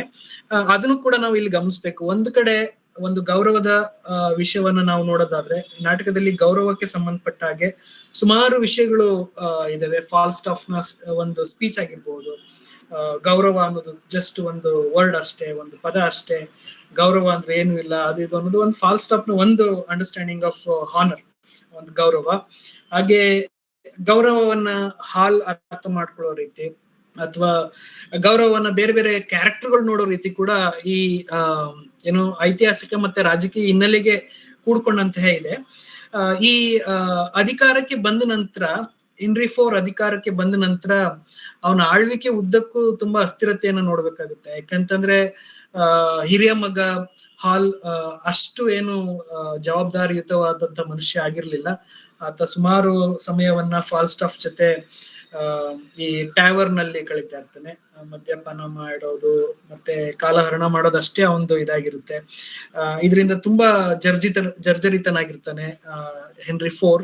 ಮತ್ತೆ ಹಾಗೆ ಅದಕ್ಕೆ ಸಂಬಂಧಪಟ್ಟಾಗೆ ಅಷ್ಟು ಅಸ್ಥಿರತವಾದಂತಹ ಒಂದು ಆಳ್ವಿಕೆಯಲ್ಲಿ ಇನ್ನೊಂದು ಕಡೆ ವಿರೋಧವೂ ಕೂಡ ವ್ಯಕ್ತ ಆಗ್ತಾ ಇರ್ತದೆ. ವಿರೋಧವು ಈಗ ವೆಲ್ಫ್ ಆಗಿರ್ಬೋದು, ಅಥವಾ ಸ್ಕಾಟಿಷ್ ಅಂತ ಒಂದು ದೇಶವನ್ನು ನಾವು ನೋಡೋದಾದ್ರೆ, ಅಲ್ಲೇ ಇದ್ದಂತಹ ಕೆಲವು ಕುಟುಂಬಗಳ ಒಡೆತನದಲ್ಲಿದ್ದಂತಹ ಒಂದು ರಾಜವಂಶಗಳಾಗಿರ್ಬೋದು, ಅವು ಬಂಡಾಯ ಹೇಳ್ತೇವೆ. ವೆಲ್ಶ್ ಮತ್ತೆ ಸ್ಕಾಟಿಷ್ ಬಂಡಾಯವನ್ನು ಕೂಡ ನೋಡ್ಬೇಕಾಗುತ್ತೆ. ಇದು ಈ ವಿರೋಧವನ್ನ ಇಟ್ಕೊಂಡು ಹೇಗೆ ಹೆನ್ರಿ IV ಸಿಂಹಾಸನದಲ್ಲಿ ಇರ್ತಾನೆ ಮತ್ತೆ ಆಳ್ವಿಕೆಯನ್ನ ಮಾಡ್ತಾನೆ ಅನ್ನೋದು ಮುಖ್ಯ ವಸ್ತು ಆಗಿರುತ್ತೆ. ಮತ್ತೆ ಅಲ್ಲಿಗೆನೆ ಈ ಐತಿಹಾಸಿಕ ಮತ್ತೆ ರಾಜಕೀಯ ಹಿನ್ನೆಲೆ ಮುಗಿಯೋದಿಲ್ಲ. ಹೆನ್ರಿ IV ಆಳ್ವಿಕೆಯಲ್ಲಿ ವೇಲ್ಶ್ ನಲ್ಲಿ ಓವನ್ ಗ್ಲೆಂಡೋವರ್ ಅನ್ನೋ ನೇತೃತ್ವದಲ್ಲಿ ಮತ್ತು ಉತ್ತರದಲ್ಲಿ ಪರ್ಸಿ ಕುಟುಂಬದ ನೇತೃತ್ವದಲ್ಲಿ ಗಂಭೀರ ಬಂಡಾಯಗಳು ನಡೀತಾ ಇದ್ವು. ಸೊ ಈ ಓವನ್ ಗ್ಲೆಂಡೋವರ್ ಮತ್ತೆ ಪರ್ಸಿ ಕುಟುಂಬ ಏನಿದೆ, ಅವರು ವೆಲ್ಶ್ ಮತ್ತೆ ಸ್ಕಾಟಿಷ್ ನ ರಿಪ್ರೆಸೆಂಟ್ ಮಾಡ್ತಾ ಇರ್ತವೆ. ಈ ವೇಲ್ಸ್ ನಲ್ಲಿ ಮತ್ತೆ ಉತ್ತರದಲ್ಲಿ ಅಂದ್ರೆ ಸ್ಕಾಟಿಷ್ ಉತ್ತರದಲ್ಲಿ ಪರ್ಸಿ ಕುಟುಂಬದಲ್ಲಿ ತುಂಬಾ ಬಂಡಾಯಗಳು ನಡೀತಾ ಇರ್ತವೆ. ಈ ಬಂಡಾಯಗಳು ರಾಜನ ಅಧಿಕಾರದ ಸ್ಥಿರತೆಯನ್ನ ಗಂಭೀರವಾಗಿ ಬೆದರಿಸಿದವು. ಈ ನಾಟಕದ ಮುಖ್ಯ ಘಟನೆಗಳನ್ನ ಇಟ್ಕೊಂಡು ಶೇಕ್ಸ್ಪಿಯರ್ ಅಂದ್ರೆ ಈ ಘಟನೆಗಳನ್ನ ಇಟ್ಕೊಂಡು ಶೇಕ್ಸ್ಪಿಯರ್ ಈ ತರದ ಒಂದು ನಾಟಕಕ್ಕೆ ಕೈ ಹಾಕ್ತಾರೆ. ಹಾಗೆ ಮತ್ತೆ ಇನ್ನೊಂದು ಕಡೆ ನೋಡೋದಾದ್ರೆ, ಪರ್ಸಿ ಕುಟುಂಬ ಇಂಗ್ಲೆಂಡ್ ನ ಉತ್ತರ ಪ್ರದೇಶಗಳಲ್ಲಿ ಅಪಾರ ಶಕ್ತಿಯನ್ನ ಹೊಂದಿತ್ತು. ಅವನಿಗೆ ಅರ್ಲ್ ಆಫ್ ನಾರ್ಥಂಬರ್ ಲ್ಯಾಂಡ್ ಮತ್ತೆ ಅವನ ಮಗ ಹ್ಯಾರಿ ಪರ್ಸಿ, ಅವನೇನು ಹಾಟ್ಸ್ಪೂರ್ ಅಂತ ಹೇಳೋದು, ಮತ್ತೆ ಅವನ ಸಹೋದರ ಅರ್ಲ್ ಆಫ್ ವರ್ಸೆಸ್ಟರ್ ಆರಂಭದಲ್ಲಿ ಹೆನ್ರಿ IV ಬೆಂಬಲಿಗರಾದ್ರು. ಆದ್ರೆ ಇದ್ರ ನಂತರ ರಿಚರ್ಡ್ II ಪದಚ್ಯುತಿಗೊಳಿಸಿದ ನಂತರ ಅವನ ವಿರುದ್ಧ ದಂಗೆ ಮಾಡಿದ್ರು. ಇದು ನಾಟಕದ ಕೇಂದ್ರೀಯ ಸಂಘರ್ಷವಾಗಿ ಉಳ್ಕೊಂಡಿದೆ. ಈಗ ನಮ್ಗೆ ನೋಡೋದಿತ್ತಾಯ್ತು ಅಂತಂದ್ರೆ, ಒಂದು ಕಡೆ ಹೆನ್ರಿ IV, ಇನ್ನೊಂದು ಕಡೆ ಫಾಲ್ಸ್ಟಾಫ್ ಮತ್ತೆ ಅವನ ಮಗ ಮತ್ತೆ ಹಾಲು. ಇನ್ನೊಂದ್ ಕಡೆ ನಮ್ಗೆ 4 ಜನ ನಮ್ಗೆ ಸಿಗ್ತಾರೆ: ಹ್ಯಾರಿ ಪರ್ಸಿ, ಹಾಟ್ಸ್ಪುರ್ ಮತ್ತೆ ಅರ್ಲ್ ಆಫ್ ನಾರ್ದಂಬರ್ಲ್ಯಾಂಡ್ ಮತ್ತೆ ಅರ್ಲ್ ಆಫ್ ವೋರ್ಸ್ಟರ್, ಇವರು ಸೇರ್ಕೊಂಡು ಅವನ ವಿರುದ್ಧವಾಗಿ ಅಂದ್ರೆ ಹೆನ್ರಿ ಫೋರ್ ನ ವಿರುದ್ಧವಾಗಿ ದಂಗೆ ಹೇಳುವಂತಹ ಘಟನೆಗಳು ಇಲ್ಲಿ ನಮ್ಗೆ ಕಾಣಿಸ್ಕೊಳ್ತೇವೆ. ಅಂದ್ರೆ ಇಲ್ಲಿ 4 ಗುಂಪುಗಳು, 3 ಗುಂಪುಗಳಾಗಿ ನಾವು ಬೇರೆ ಬೇರೆ ಗುಂಪುಗಳನ್ನ ನಾವು ನೋಡ್ಬೋದು. ಕಿಂಗ್ ಹೆನ್ರಿ ಒಂದ್ ಕಡೆ ಆದ್ರೆ, ಫಾಲ್ಸ್ಟಾಫ್ ಮತ್ತೆ ಹ್ಯಾರಿ ಒಂದ್ ಕಡೆ, ಮತ್ತೆ ಇನ್ನೊಂದು ದಂಗೆ ಹೇಳುವಂತಹ ಮತ್ತೆ ಬಂಡಾಯ ಹೇಳುವಂತಹ ಕೆಲವು ಶಕ್ತಿಗಳು ಬೇರೆ. ಅಂದ್ರೆ ನಾವು ಅರ್ಲ್ ಆಫ್ ನಾರ್ತಂಬರ್ಲ್ಯಾಂಡ್ ಆಗ ಅವನ ಮಗ ಹ್ಯಾರಿ ಪರ್ಸಿ ಅಥವಾ ಅರ್ಲ್ ಆಫ್ ಹೋರ್ಸ್ಟೆಸ್ಟರ್, ಇವರೆಲ್ಲ ಒಂದು ಕಡೆ. ಸೊ ಇವರನ್ನೆಲ್ಲ ಹೇಗೆ ಕಿಂಗ್ ಹೆನ್ರಿ ಏನೋ ಶಮನ ಮಾಡ್ತಾನೆ ಮತ್ತೆ ಹೇಗೆ ಅಧಿಕಾರವನ್ನು ಉಳಿಸ್ಕೊಳ್ಳಿಕ್ಕೆ, ಅಸ್ಥಿರತೆಯನ್ನ ಕಾಪಾಡ್ಕೊಳ್ಳಿಕ್ಕೆ ಏನೇನೆಲ್ಲ ಮಾಡ್ಬೋದು ಅದ್ರ ಬಗ್ಗೆ ಏನೋ ಬಿಗಿನಿಂಗ್ ಅಲ್ಲೇ ಒಂದಷ್ಟು ಕೆಲವು ಮಾತುಗಳಿವೆ. ಇಂಟ್ರೊಡಕ್ಟರಿ ಸೀನ್ಸ್ ಅಂತ ಹೇಳ್ತೀವಿ, ಆಕ್ಟ್ ಮತ್ತೆ ಸೀನ್ಸ್. ಅಲ್ಲಿ ಹೆನ್ರಿ ಫೋರ್ ಅವನೇ ಮಾತಾಡ್ತಾ ಅವನ ಅಷ್ಟು ಏನೋ ಆತಂಕಗಳನ್ನೆಲ್ಲ ಹೊರಹಾಕ್ತಾನೆ. ಅದರಲ್ಲಿ ಹಾಲ್ಗೆ ಸಂಬಂಧಪಟ್ಟಿದ್ದು ಕೂಡ ಕೆಲವು ವಿಷಯಗಳು ನಾವು ಕಾಣಬಹುದು. ಸೊ ಈ ಕಾಲದ ರಾಜತ್ವವನ್ನು ದೈವಿಕ ಹಕ್ಕು ಎಂದು ಪರಿಗಣಿಸಲಾಗಿತ್ತು. ಯಾಕಂದ್ರೆ ಎಲಿಜಬೆತ್ ಪೀರಿಯಡ್ ಇದ್ದಿದ್ದೇ ಹಾಗೆ. ನಿಮ್ಗಾಗ್ಲೇ ಗೊತ್ತಿರೋ ಹಾಗೆ ಕ್ವೀನ್ ಎಲಿಜಬೆತ್ I ಯಾರ ವಾರಸುದಾರನು ಕೂಡ ನೇಮಕ ಮಾಡ್ಕೊಂಡಿರ್ಲಿಲ್ಲ ಆಕಿನೂ ಕೂಡ. ಬಹುಶಃ ಶೇಕ್ಸ್ಪಿಯರ್ ಅವ್ರಿಗಾಗೆ ಈ ತರದ ನಾಟಕ ಬರೆದು ಆಗುವಂತಹ ಅನಾಹುತಗಳನ್ನ ತಿಳಿಸ್ಕೊಡ್ಲಿಕ್ಕೆ ಪ್ರಯತ್ನ ಮಾಡಿದ್ರೇನೋ ಅನ್ನೋದೊಂದು ಇಲ್ಲಿ ನಾಟಕದ ಮೂಲಕ ನಮ್ಗೆ ಕಾಣ್ತೀವಿ. ಆ ಕಾಲದಲ್ಲಿ ನಮ್ಮಲ್ಲಿ ಭಾರತದಲ್ಲಿ ಇದ್ದ ಹಾಗೆ ಕೂಡ ರಾಜತ್ವ ಅನ್ನೋದೇನಿದೆ ಒಂದು ದೈವಿಕ ಹಕ್ಕು ಅಂತ ಪರಿಗಣಿಸಲಾಗ್ತಿತ್ತು. ಯಾಕೆಂತಂದ್ರೆ ರಾಜ ದೇವರಿಂದ ಅಷ್ಟೇ ಆಯ್ಕೆ ಆಗ್ತಾನೆ. ಅವನ ವಿರುದ್ಧ ಯಾವುದೇ ತರಹದ ದಂಗೆ ಪಾಪ ಎಂದು ಆ ಕಾಲದಲ್ಲಿ ನಂಬಿಸಲಾಗಿತ್ತು. ಆದ್ರೆ ಅನ್ಫಾರ್ಚುನೇಟ್ ಆಗಿ ಅಂದ್ರೆ ವಿಡಂಬನೆ ಏನಂತಂದ್ರೆ ಹೆನ್ರಿ ಫೋರ್ ಸ್ವಂತ ಈ ನಿಯಮನ ಉಲ್ಲಂಘಿಸ್ತಾನೆ. ಇದು ನಾಟಕದ ಒಂದು ನೈತಿಕ ಸಂಕೀರ್ಣತೆಯನ್ನ ಇಲ್ಲಿ ಸೃಷ್ಟಿಸುತ್ತದೆ. ಸೊ ನಾವು ರಾಜ ದೇವರು, ಯಾಕಂದ್ರೆ ದೇವರಿಂದ ರಾಜರ ಆಯ್ಕೆ ಆಯ್ತು, ಮತ್ತೆ ರಾಜರ ವಿರುದ್ಧ ದಂಗೆ ಎದ್ದು ಹೇಳುವಂತವ್ರು ಪಾಪ ಮಾಡ್ತಾ ಇದ್ದಾರೆ ಅನ್ನೋದೇನಿತ್ತು ಅದು ಕಿಂಗ್ ಹೆನ್ರಿ ಫೋರ್ ನ ವಿಷಯದಲ್ಲಿ ನಿಜ ಆಗ್ತಾ ಹೋಗ್ತದೆ. ಯಾಕಂದ್ರೆ ಆತ ನಿಯಮವನ್ನು ಉಲ್ಲಂಘಿಸ್ತಾನೆ. ರಿಚರ್ಡ್ II ಪದಚ್ಯುತಗೊಳಿಸಿ ಅವನು ಅಧಿಕಾರಕ್ಕೆ ಬರ್ತಾನೆ. ಇದು ಒಂದು ನೈತಿಕ ಸಂಕೀರ್ಣತೆ ಅಂತ ನಾವೇನ್ ಮಾತಾಡ್ತೀವಿ ಅದನ್ನ ನಾಟಕದಲ್ಲಿ ಸೃಷ್ಟಿಸುತ್ತೆ. ಮತ್ತೆ ಇದೊಂದು ಕೂಡ ಸಮಸ್ಯೆಯಾಗಿ ಕೂಡ ನಾಟಕದಲ್ಲಿ ಉಳ್ಕೊಳ್ಳುತ್ತೆ. ಸೊ ಇಲ್ಲಿ ನಾಟಕದ ಮೇನ್ ಇಂಪಾರ್ಟೆಂಟ್ ಒಂದು ಕಾಂಪೋನೆಂಟ್ ಏನು ಅಂತ ಅನ್ನೋದಂದ್ರೆ ಶ್ರೂಸ್ಬರಿ ಯುದ್ಧ. ಓಕೆ, ಇಲ್ಲಿ ಇದು ನಿಜವಾದ ಐತಿಹಾಸಿಕ ಘಟನೆ ಆಗಿದೆ. ಈ ಯುದ್ಧದಲ್ಲಿ ಹೆನ್ರಿ ಫೋರ್ ಮತ್ತು ಅವನ ಮಗ ಪ್ರಿನ್ಸ್ ಹಾಲ್ ಪರ್ಸಿ ಬಂಡ್ಕೋರನ್ನ ಸೋಲಿಸ್ತಾನೆ. ಹಾಗೆ ಆರ್ಟ್ಸ್ಬುರಿ ಈ ಯುದ್ಧದಲ್ಲಿ ಮಾರಣಾಂತಿಕವಾಗಿ ಗಾಯಗೊಂಡು ಮರಣ ಕೂಡ ಹೊಂದ್ತಾನೆ. ಈ ಶ್ರೂಸ್ಬರಿ ಯುದ್ಧ 1403 ನಡೆದಿತ್ತು. ಇದು ತುಂಬಾ ಮಹತ್ವವಾದಂತಹ ಐತಿಹಾಸಿಕವಾದಂತಹ ಒಂದು ಯುದ್ಧ ಅಂತ ಇಂಗ್ಲೆಂಡ್ ನಲ್ಲಿ ಈಗ್ಲೂ ನಾವು ಕಾಣಬಹುದು. ಮತ್ ಹಾಗೆ ಕೆಲವು ಸೋರ್ಸಸ್ ಗಳನ್ನ ಇಲ್ಲಿ ನೋಡೋದಾಯ್ತು ಅಂತ ಅಂದ್ರೆ ಈ ಹೆನ್ರಿ ಫೋರ್ ಭಾಗ 1 ಅಂತ ಏನ್ ಹೇಳ್ತೀವಿ ನಾವು, ಅದು ಶೇಕ್ಸ್ಪಿಯರ್ನ ಶೇಕ್ಸ್ಪಿಯರ್ ಕೆಲವು ಪುಸ್ತಕಗಳನ್ನ ಪ್ರಾಥಮಿಕ ಮೂಲವಾಗಿ ಉಟ್ಕೊಂಡಿದ್ದಾನೆ, ಅಂದ್ರೆ ಸೋರ್ಸಸ್ ಆಗಿ ನೋಡಿದ್ದಾನೆ. ಇದು ಫಸ್ಟ್ ಒನ್ ಯಾವುದು ಅಂತಂದ್ರೆ ಅವನು ನಿಮ್ಗೆ ಗೊತ್ತಿರೋ ಹಾಗೆ ಶೇಕ್ಸ್ಪಿಯರ್ ಹಾಲಿನ್ಶೆಡ್ ಕ್ರಾನಿಕಲ್ಸ್ ಅಂತ ಹೇಳ್ತೀವಿ ನಾವು. ರಾಫೆಲ್ ಹಾಲಿನ್ಶೆಡ್ಸ್ ನ ಕ್ರಾನಿಕಲ್ಸ್ ಅಂತ 2ನೇ ಆವೃತ್ತಿ ಏನಿದೆ, ಅಲ್ಲಿ Holinshed Chronicles of Scotland, Ireland and England ಅಂತ ನಾವೇನು ಅಂತ ಬುಕ್ ಬರ್ತಿದ್ವಿ 1587. ಅದ್ರ ಮೇಲೆ ಕೆಲವು ಹಿಸ್ಟ್ರಿ ಪ್ಲೇಸ್ಗಳನ್ನ ಶೇಕ್ಸ್ಪಿಯರ್ ಅಂದ್ರೆ 2ನೇ ಆವೃತ್ತಿ ಮೇಲೆ ಬೇಸ್ ಮಾಡ್ಕೊಂಡು ಮೂಲವಾಗಿ ಇಟ್ಕೊಂಡು ಕೆಲವು ನಾಟಕಗಳನ್ನ ಬರೆದ. ಅದರಲ್ಲಿ ಹೆನ್ರಿ ಫೋರ್ ಭಾಗ 1 ಕೂಡ, ಭಾಗ 2 ರಿಚರ್ಡ್ II ಮತ್ತೆ ಹೆನ್ರಿ 5 ಕೂಡ ಈ ಮೂಲದ ಮೂಲಕ ಉಟ್ಕೊಂಡಂತಹ ನಾಟಕಗಳು. ಇದು ಇನ್ನೊಂದು ಕಥೆಯನ್ನು ಕೂಡ ಆಧರಿಸಿದೆ. ಅದು ಎಡ್ವರ್ಡ್ ಹಾಲ್ ನ the union of the 2 illustrious families of Lancaster ಮತ್ತು ಯಾರ್ಕ್ ಅಂತ ಏನಿದೆ ಅದೊಂದು ಬುಕ್. ಅದನ್ನು ಕೂಡ ಬೇಸ್ ಆಗಿ ಇಟ್ಕೊಂಡು ಈ ನಾಟಕವನ್ನ ರಚಿಸಲಾಗಿದೆ. ಮತ್ತೆ ಅದಕ್ಕೆ ಸಂಬಂಧಪಟ್ಟಾಗಿ ಇನ್ನೊಂದು ಸ್ಯಾಮ್ಯುಯಲ್ ಡೇನಿಯಲ್ ನ ಅಂತರ್ಯುದ್ಧಗಳ ಕುರಿತಾದ ಕವಿತೆ ಅಂತ ಸಿವಿಲ್ ವಾರ್ಸ್ ರಿಲೇಟೆಡ್ ಒಂದು ಕವಿತೆಯನ್ನು ಕೂಡ ಶೇಕ್ಸ್ಪಿಯರ್ ಭಾಗವನ್ನಾಗಿ ಮಾಡಿಕೊಂಡು ಬರೆದಿರುವಂತಹ ಒಂದು ಸಾಧ್ಯತೆ ಇದೆ. ಯಾಕಂದ್ರೆ ಹೆನ್ರಿ ಫೋರ್ ಭಾಗವನ್ನಾಗಿರ್ಬೋದು, ಭಾಗ 2 ರಿಚರ್ಡ್ II ಆಗಿರ್ಬೋದು, ಅಥವಾ ಹೆನ್ರಿ 5 ಆಗಿರ್ಬೋದು, ಅದಕ್ಕೆ ಅದರದ್ದೇ ಆದಂತಹ ಒಂದಷ್ಟು ಐತಿಹಾಸಿಕ ಮೂಲಗಳು ಬೇಕಾಗ್ತವೆ. ಈ ಮೂಲಗಳು ಶೇಕ್ಸ್ಪಿಯರ್ ತಾನಾಗೆ ಹುಟ್ಟು ಹಾಕ್ಲಿಕ್ಕೆ ಆಗಲ್ಲ, ಹಾಗೆ ಕಂಡುಹಿಡಿಯಲಿಕ್ಕೂ ಕೂಡ ಆಗಲ್ಲ. ಇದಕ್ಕೆ ತಕ್ಕ ಹಾಗೆ ಕೆಲವೊಂದು ಹಿಸ್ಟಾರಿಕಲ್ ಮೆಟೀರಿಯಲ್ಸ್, ಐತಿಹಾಸಿಕ ಮೂಲಗಳು ಆತನಿಗೆ ಬೇಕಾಗಿರುತ್ತೆ.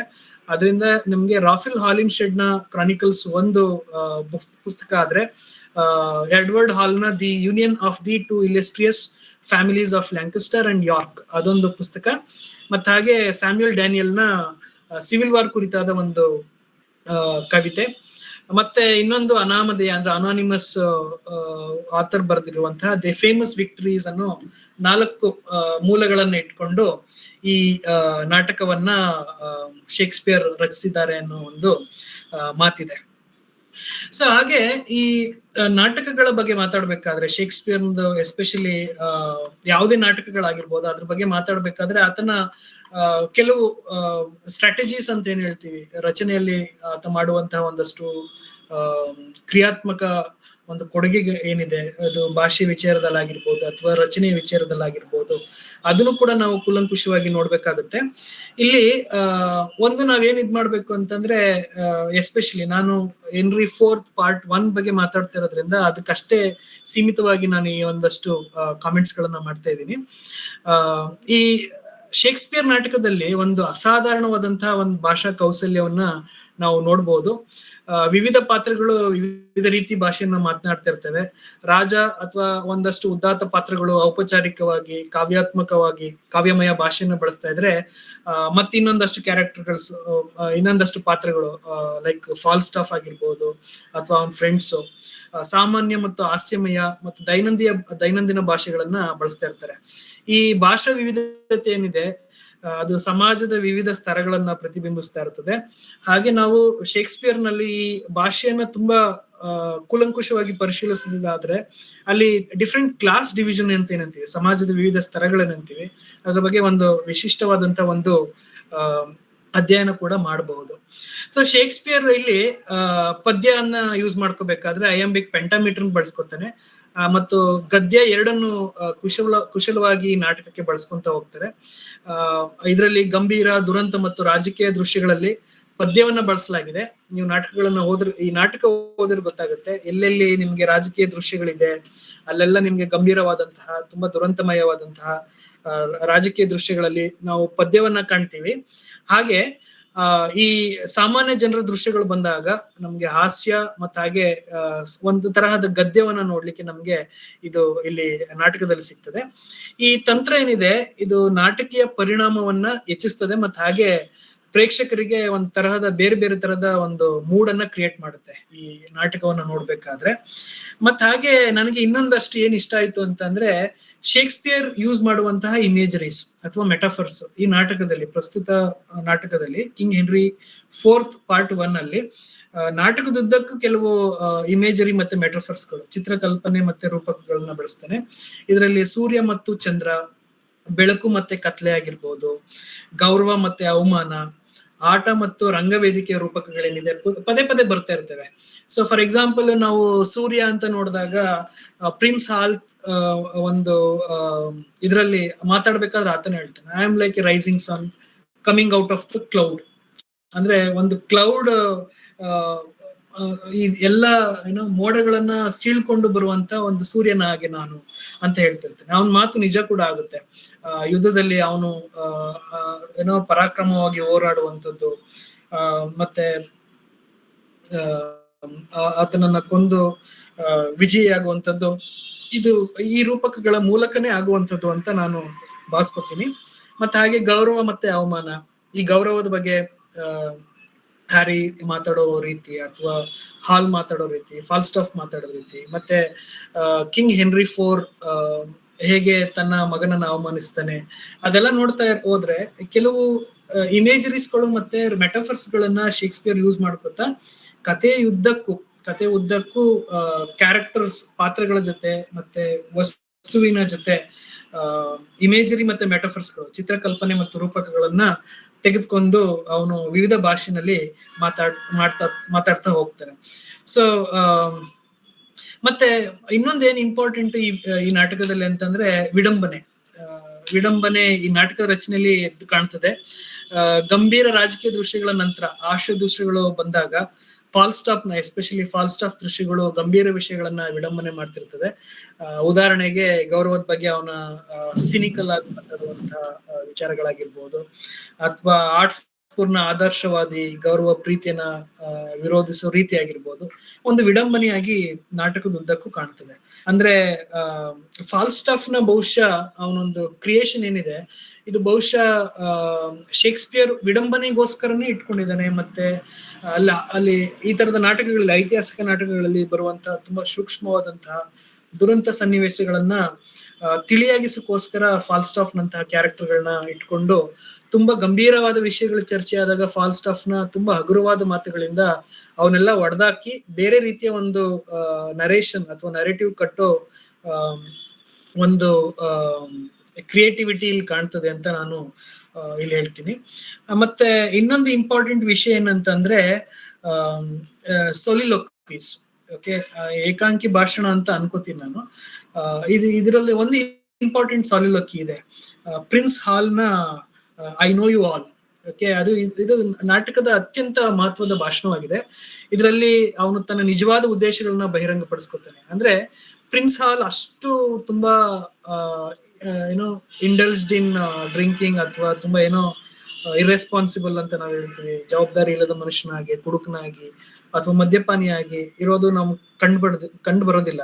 ಅವನ ಸಾಲಿಲೋಕಿ ನಂತರ, ಒಂದು ಏಕಾಂಕಿ ಭಾಷಣದ ನಂತರ ಐ ನೋ ಯು ಆಲ್ ಒಂದು ರೀತಿಯಲ್ಲಿ ದೊಡ್ಡ ಮಟ್ಟದ ಚೇಂಜ್ ನಮಗೆ ಕಾಣ್ತದೆ. ಅವನು ತನ್ನ ನಿಜವಾದ ಉದ್ದೇಶಗಳನ್ನ ಅಲ್ಲಿ ಬಹಿರಂಗಪಡಿಸ್ಕೊತಾನೆ. ಅವನು ತನ್ನ ಉದ್ದೇಶ ಪೂರ್ವಕವಾಗಿ ತನ್ನ ಪ್ರಕೃತ ಸ್ವರೂಪ ಅಂದ್ರೆ ನ್ಯಾಚುರಲ್ ಆಗಿದ್ದಂತ ಒಂದು ಸ್ವರೂಪವನ್ನ ಮರೆಮಾಚ್ತಿದ್ದಾನೆ ಅಂತ ಆ ಸಾಲಿಲೋಕಿನಲ್ಲಿ ತಿಳಿದು ಬರ್ತದೆ. ಈ ಸಾಲಿಲೋಕಿ ಅವನ ಬುದ್ಧಿವಂತಿಕೆ ಮತ್ತೆ ರಾಜಕೀಯ ಚಾತುರ್ಯವನ್ನ ತೋರಿಸುತ್ತದೆ. ಅದರಿಂದ ಈ ಸಾಲಿಲೋಕಿ ಕೂಡ ತುಂಬಾ ಇಂಪಾರ್ಟೆಂಟ್ ಅಂತ ನಾನು ಭಾವಿಸ್ಕೊತೀನಿ. ಮತ್ ಹಾಗೆ ಒಂದು ಡ್ರಾಮೆಟಿಕ್ ಐರನಿ ಅಂತ ನಾವೇನ್ ಹೇಳ್ತೀವಿ, ನಾಟಕೀಯ ವ್ಯಂಗ್ಯ ಅಂತ ಏನ್ ಹೇಳ್ತೀವಿ, ಈ ನಾಟಕದಲ್ಲಿ ನಮ್ಗೆ ದೊಡ್ಡ ಮಟ್ಟದಲ್ಲಿ ಕಂಡು ಬರ್ತದೆ. ಅಂದ್ರೆ ಈಗ ಫಾರ್ ಎಕ್ಸಾಂಪಲ್ ಶೇಕ್ಸ್ಪಿಯರ್ ಎಲ್ಲಾ ನಾಟಕಗಳಲ್ಲೂ ಕೂಡ ಡ್ರಾಮೆಟಿಕ್ ಐರನ್ ಯೂಸ್ ಮಾಡ್ಕೊತಾನೆ. ಆದ್ರೆ ಇಲ್ಲಿ ಯೂಸ್ ಮಾಡ್ಕೊಳ್ಳೋ ರೀತಿ ಸ್ವಲ್ಪ ಭಿನ್ನವಾಗಿದೆ. ಅಂದ್ರೆ ಈಗ ಪ್ರೇಕ್ಷಕರಿಗೆ ಹಾಲ್ನ ನಿಜವಾದ ಉದ್ದೇಶಗಳು ತಿಳಿದಿರೋದ್ರಿಂದ ಇಂಥ ಪಾತ್ರಗಳು ಅವನ ಬಗ್ಗೆ ಚಿಂತೆ ವ್ಯಕ್ತಪಡಿಸಿದಾಗ ವ್ಯಂಗ್ಯ ಸೃಷ್ಟಿ ಆಗ್ತದೆ ಅಲ್ಲಿ. ಅಂದ್ರೆ ಈಗ ನಿಜವಾದ ಒಂದು ಅವನ ಬಿಹೇವಿಯರ್ ಏನಿದೆ, ಹಾಲ್ನ ಬಿಹೇವಿಯರ್ ಈಗ ಎಲ್ಲಾ ಪಾತ್ರಗಳಿಗೂ ಗೊತ್ತಿದೆ. ಅವನು ಈಗ ಯಾರಾದ್ರೂ ಪ್ರೇಕ್ಷಕರು ತುಂಬಾ ಚಿಂತೆ ವ್ಯಕ್ತಪಡಿಸಿದಾಗ ಅಲ್ಲೊಂದು ವ್ಯಂಗ್ಯ ಸೃಷ್ಟಿ ಆಗೋದು. ಮತ್ತೆ ಫಾಲ್ಸ್ಟಾಫ್ ನ ಹೆಮ್ಮೆ ಮತ್ತು ಸ್ವಯಂ ವಂಚನೆ ಅನ್ನೋದೇನಿದೆ ಅದು ಕೂಡ ನಾಟಕದಲ್ಲಿ ವ್ಯಂಗ್ಯವನ್ನ ಸೃಷ್ಟಿಸ್ತಾ ಇರುತ್ತೆ. ಸೊ ಈ ರೀತಿನಲ್ಲಿ ಸುಮಾರು ಆ ತರದ ಟೆಕ್ನಿಕ್ಸ್ಗಳು, ಸ್ಟ್ರಾಟಜೀಸ್ಗಳನ್ನ ಶೇಕ್ಸ್ಪಿಯರ್ ಯೂಸ್ ಮಾಡ್ಕೊಂತ ಈ ನಾಟಕವನ್ನ ಬರೆದಿದ್ದಾನೆ. ಈ ನಾಟಕ ಸುಮಾರು ವಿಮರ್ಶೆಯನ್ನ ಅಟ್ರಾಕ್ಟ್ ಮಾಡ್ತು. ಅಂದ್ರೆ ವಿಮರ್ಶಾತ್ಮಕ ಟೀಕೆಗಳು ಇದ್ರ ಬಗ್ಗೆ ಬಂದ್ವು. ಎಸ್ಪೆಷಲಿ ಸ್ಯಾಮ್ಯುಯಲ್ ಜಾನ್ಸನ್ ನ ಒಂದು ದೃಷ್ಟಿಕೋನವನ್ನ ನಾವಿಲ್ಲಿ ನೋಡ್ಬೇಕಾಗುತ್ತೆ. ಸ್ಯಾಮ್ಯುಯಲ್ ಜಾನ್ಸನ್ 18ನೇ ಶತಮಾನದ ಪ್ರಮುಖ ವಿಮರ್ಶಕ ಆಗಿದ್ದ. ಅವನು ಫಾಲ್ಸ್ಟಾಫ್ ಪಾತ್ರದ ಬಗ್ಗೆ ಕೆಲವು ಮಿಶ್ರ ಭಾವನೆಗಳನ್ನ ವ್ಯಕ್ತಪಡಿಸ್ತಾನೆ. ಅವನ ಪ್ರಕಾರ ಫಾಲ್ಸ್ಟಾಫ್ ಹಾಸ್ಯಮಯವಾಗಿರ್ಬೋದು ಅಥವಾ ಆಕರ್ಷಕವಾಗಿರ್ಬೋದು, ಆದ್ರೆ ಅವನು ನೈತಿಕವಾಗಿ ಭ್ರಷ್ಟನಾಗಿದ್ದಾನೆ ಮತ್ತು ಯುವಕರಿಗೆ ಕೆಟ್ಟ ಮಾದರಿಯಾಗಿದ್ದಾನೆ ಅಂತ ಸ್ಯಾಮ್ಯುಯಲ್ ಜಾನ್ಸನ್ ಒಂದು ವಿಮರ್ಶೆಯನ್ನ ಬರೀತಾನೆ, ಎಕ್ಸ್ಕ್ಲೂಸಿವ್ಲಿ ಆನ್ ಫಾಲ್ಸ್ಟಾಫ್. ಯಾಕಂದ್ರೆ ನನ್ಗೆ ಎಲ್ಲಾ ಕ್ಯಾರೆಕ್ಟರ್ಗಳಿಗಿಂತ ತುಂಬಾ ಏನೋ ಭಿನ್ನವಾಗಿ ಕಾಣುವಂಥದ್ದು ಫಾಲ್ಸ್ಟಾಫ್ ನ ಕ್ಯಾರೆಕ್ಟರ್.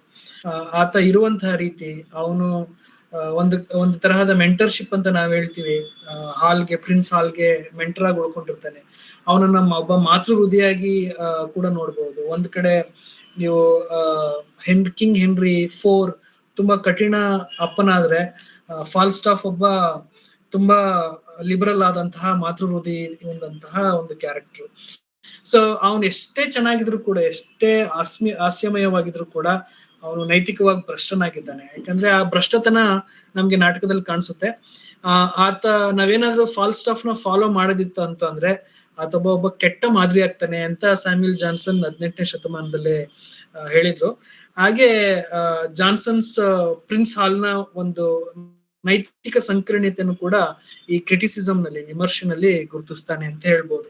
ಮತ್ತೆ ಹಾಗೆ 19ನೇ ಶತಮಾನದಲ್ಲಿ ರೊಮ್ಯಾಂಟಿಕ್ ವಿಮರ್ಶಕರ ಲೈಕ್ ಕೋಲ್ರಿಜ್ ಮತ್ತೆ ಹ್ಯಾಸ್ಲಿಟ್ ಫಾಲ್ಸ್ಟಾಫ್ ನ ಕುರಿತಾಗಿ ಒಂದಷ್ಟು ಬರೀತಾರೆ.